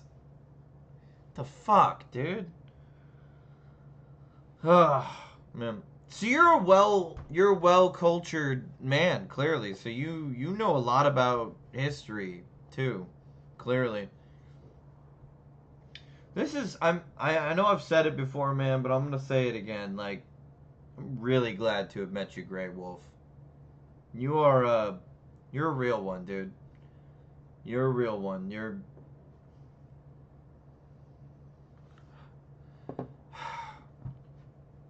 man, I'm just sitting with it, right? Like, just even thinking about the horrific shit.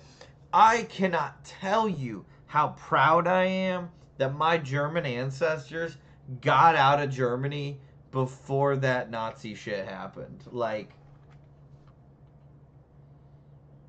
fucking just it just makes me mad. Just thinking about it. Like, who does that to other people?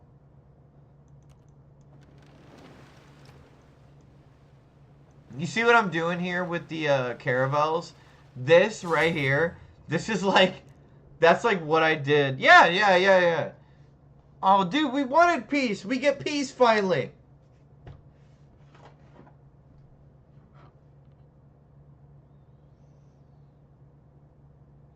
Exactly, right? Like, the world isn't some crazy big place. We have planes, man. I could get to France in like 16 hours. That's crazy. Like, in less than a day, I could be in Bordeaux. That's nuts. That's crazy. Like, the world is not as small or as big as people want to say it is. It is the world. We can get to each other in a very small amount of time, relatively. It's the way that it is. We have to respect each other's space, our cultures, our boundaries, our lines as countries. It's not what it used to be. Like, this isn't a territorial expansion like it used to be. You don't just beat another country and take their land. What Russia's trying to do right now with Ukraine, to me, that shit's fucked up.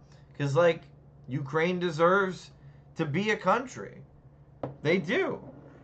Now, I'm also not going to say if Russia was able to wipe Ukraine off the map in a day and take them over, well, then maybe Ukraine wasn't being run very well. And maybe their people are actually better off having a society or a government that is in charge.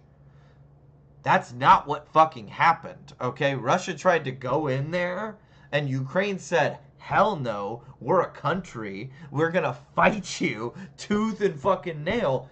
That should be all the evidence the world needs to say, no, you can't do this. This is not some backwater place that has no running water, has no electricity, like they don't know what's going on in the world. This is a legitimate country with their own people, culture, politics. You cannot do this anymore. I'm hard pressed to imagine there's even a place like that in the world anymore. You know, and maybe there are a few places in Africa that have rural areas like that. That's not for me to worry about. I'm an American. I live in the United States of America. That's territorial conversations that can be had between South Africa and Sudan and different countries in the region. You know, and it's just like, the sooner we realize that the world's map is pretty much set in stone, the earlier we can then start to appreciate each other and each other's individual cultures and start unifying for a more peaceful future of humanity where we all contribute to a greater good. Whether that's scientifically, culturally, economically, I don't know, man. I have a lot of hope for the future of humanity.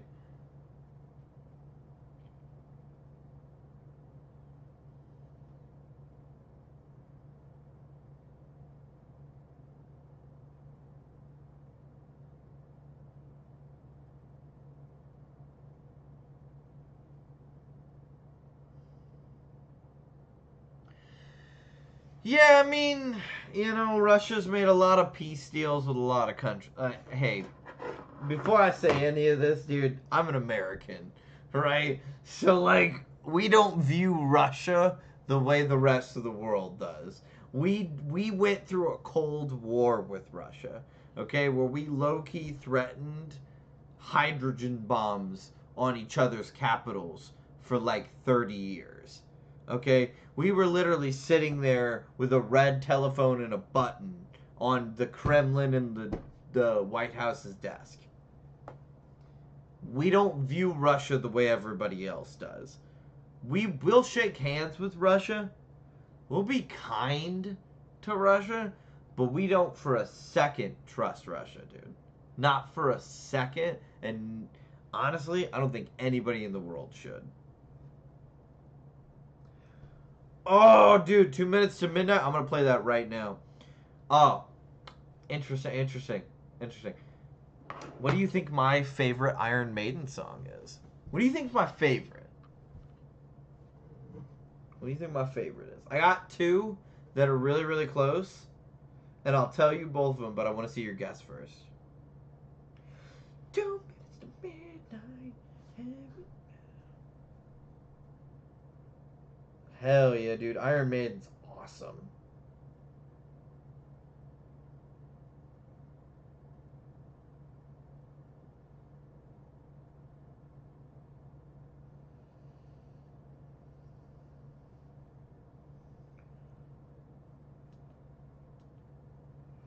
Oh, dude, this album cover, dude, it's like an Iron Maiden take on Abu Simbel in Egypt.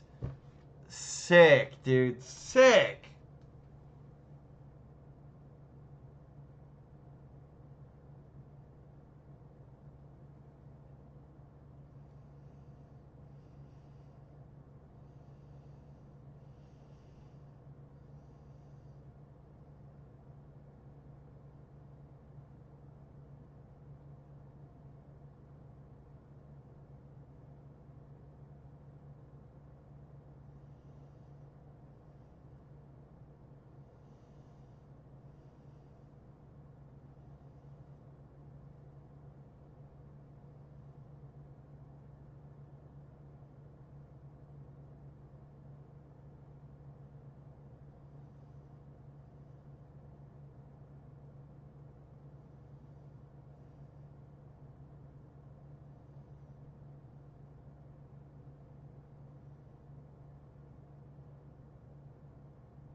Ooh, the evil that men do lives on. I do really like that song. It's definitely like a top 10 Iron Maiden song for me. Maybe top 5. I actually really, really like that song. That's a great guess. Okay. Yeah, no, okay. I totally get what you're saying. However, if you're gonna look at Iron Maiden, I think their greatest song is actually live. So it's a song that's better live than in studio. And I would say that's The Trooper. Look, The Trooper's a great song. And I totally understand anybody who says, like, well, The Trooper's great, but that's your favorite? Or you think that's the best Iron Maiden song? No. The Trooper live. You have to listen to it in person. It's not studio-wise their best song. It's live.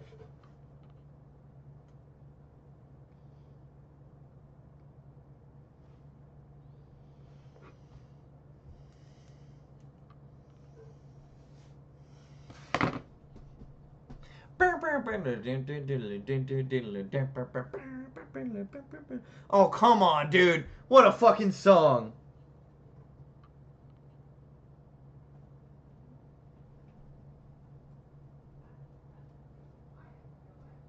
Oh my god, this is one of the greatest songs I've ever heard in my life.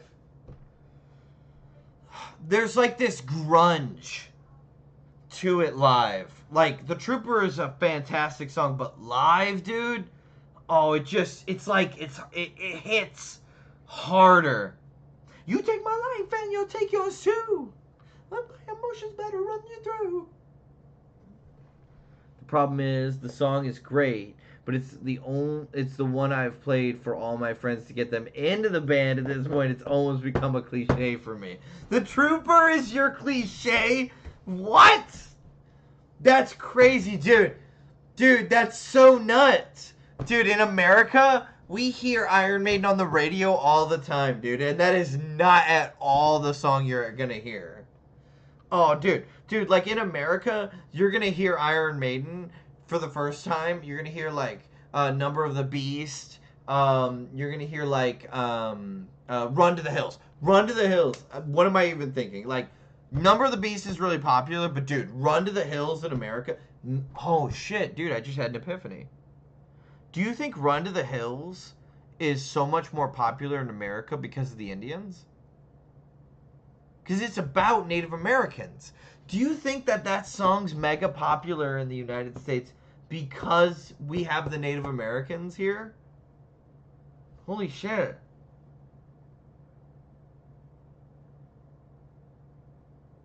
Dude, you just blew my mind. That's crazy. So, like, do you guys not hear Iron Maiden on the radio? Iron Maiden is fucking huge here. It's like Iron Maiden and Metallica are like the metal bands of America. Yeah, dude. Run to the hills. Like, you could sing that to an American, they're probably going to be like, yeah, I've heard that before. Dude, I love Fear of the Dark. Love Fear of the Dark. Oh, Seventh Son's good. Metallica, dude, you will hear Iron Maiden Metallica on the radio all the time in America, dude. They're so popular.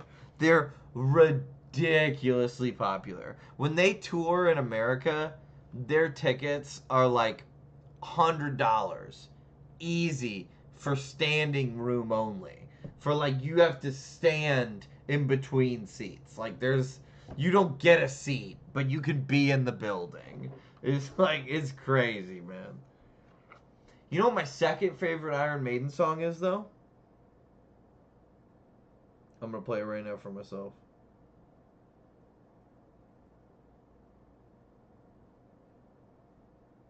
Flight of Icarus. It's the first Iron Maiden song I ever heard. My dad, who's a big Iron Maiden fan, this was the song he played for me because he said this was the first Iron Maiden song he'd ever heard on a vinyl album in the 1970s.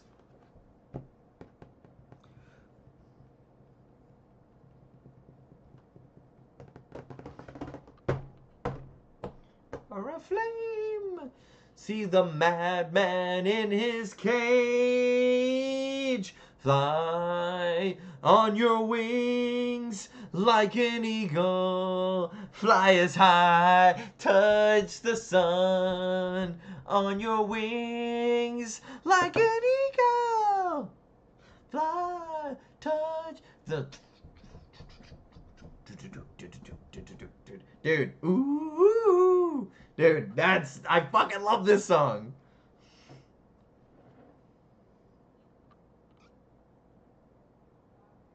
Oh yeah, hell yeah, dude. Hell yeah, dude. Iron Man, yes! I'm so glad you love Iron Maiden and Metallica, dude. Hell yeah. No wonder we got along. No wonder we got along. Dude, I have such a like a desire right now to go down and make my girlfriend. So I'm listening. Oh, I'm gonna pause it. I am listening right now on my headphone. I have one headphone in. I'm gonna go downstairs and I'm gonna make my girlfriend put the other headphone in so she can listen to Iron Maiden and Metallica with us. I'll be right back. I'm gonna make her listen to this with us. Fuck yeah, dude. Oh, hell yeah, man. Hell yeah. Metallica and Iron Maiden. Hell yeah.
Oh, dude.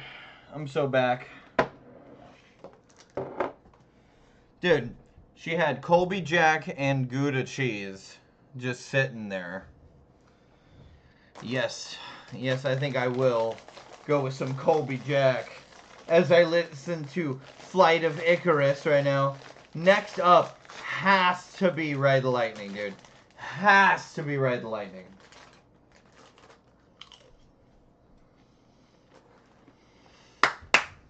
Boom.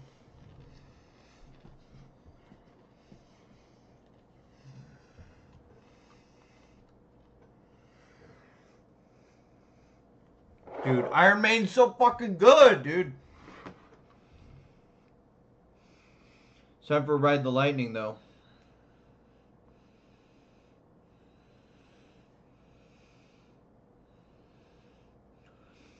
Do you have a favorite song from Ride the Lightning, or do you just want me to go for the whole album? Oh, you learned English 4? That's awesome, man. That's fuck yeah. You want me to just go with the whole album, or is there like a specific song on Ride the Lightning you want me to go with?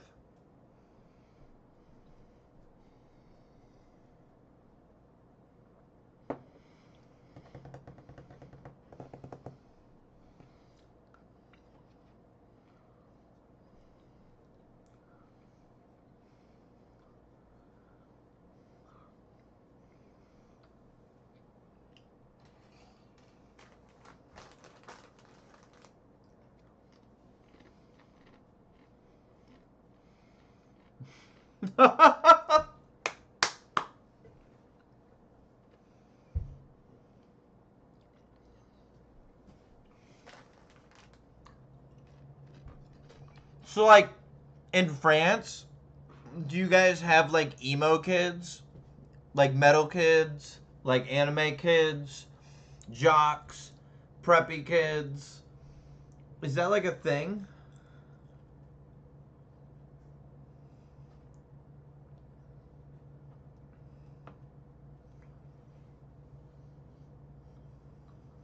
And I'm still waiting on your favorite song from Ride the Lightning.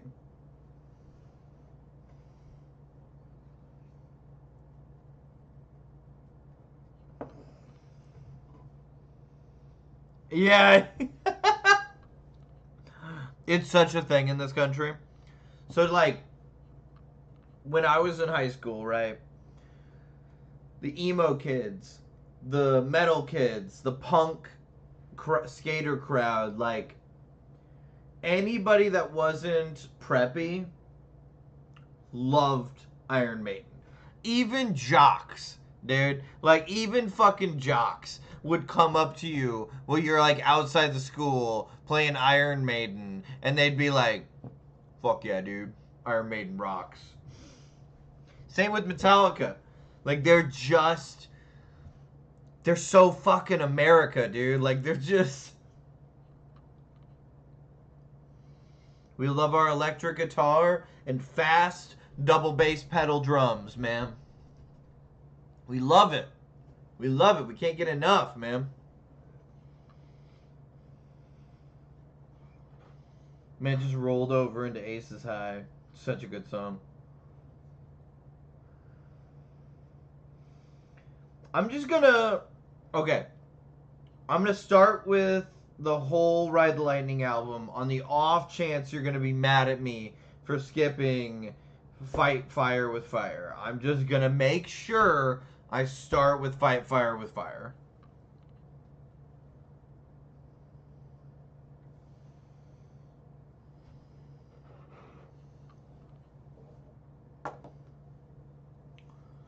Dude, Iron Maiden is so cultural, dude. It's huge. Unfortunately, I went to a priority education school. I don't know what that means. And most of the students were of North African background. Why? That doesn't make any sense. The social groups were pretty closed off, and I never really made friends at school because my music taste was so different from everyone. Dude, you went to school with a bunch of North Africans and you're French. Like, what the fuck? What? help me understand why there were so many North African people at your French school. And I don't think you should feel bad at all about not making any friends with a bunch of people who weren't from the country you were from as a young man. I'm sure you now probably would have been able to make friends with tons of different people from tons of different cultures. But it's like God, dude, I remember when I was like 13, 14 years old. Shit, dude. The whole thing about making friends was finding people who liked the things you liked.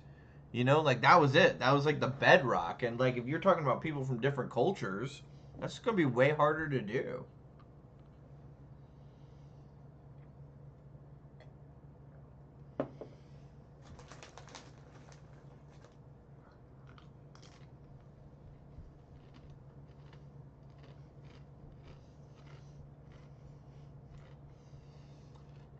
Dude, Metallica rocks so fucking hard, dude.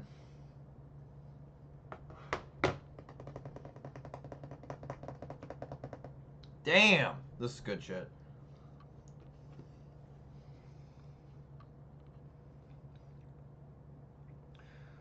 So your priority schools, or is that like in America we call that like public education, like a public school?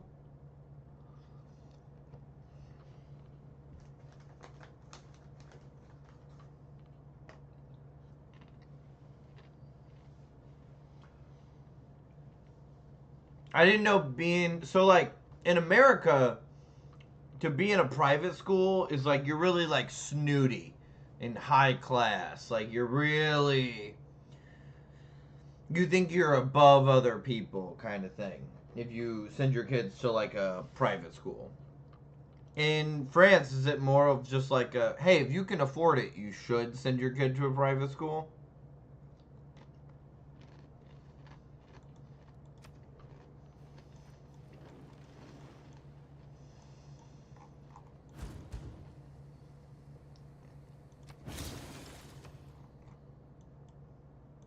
I knew it. I knew that was gonna happen. We said, excuse me? You are gonna take our stuff. Really?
Man, Grey Wolf, you have absolutely made my day, man. Like, this has just been so much fun. Just hanging out with you, just talking, learning about other cultures. We might have to backtrack this. This may have been a mistake going out here. That's 3 caravels to our 2.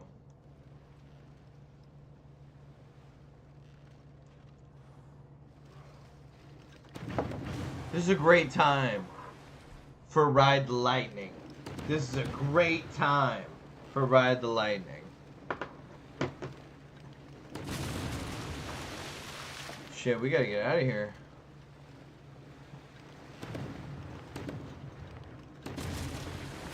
Yep, I knew this was a mistake. I knew it was a mistake the moment I saw all those caravels.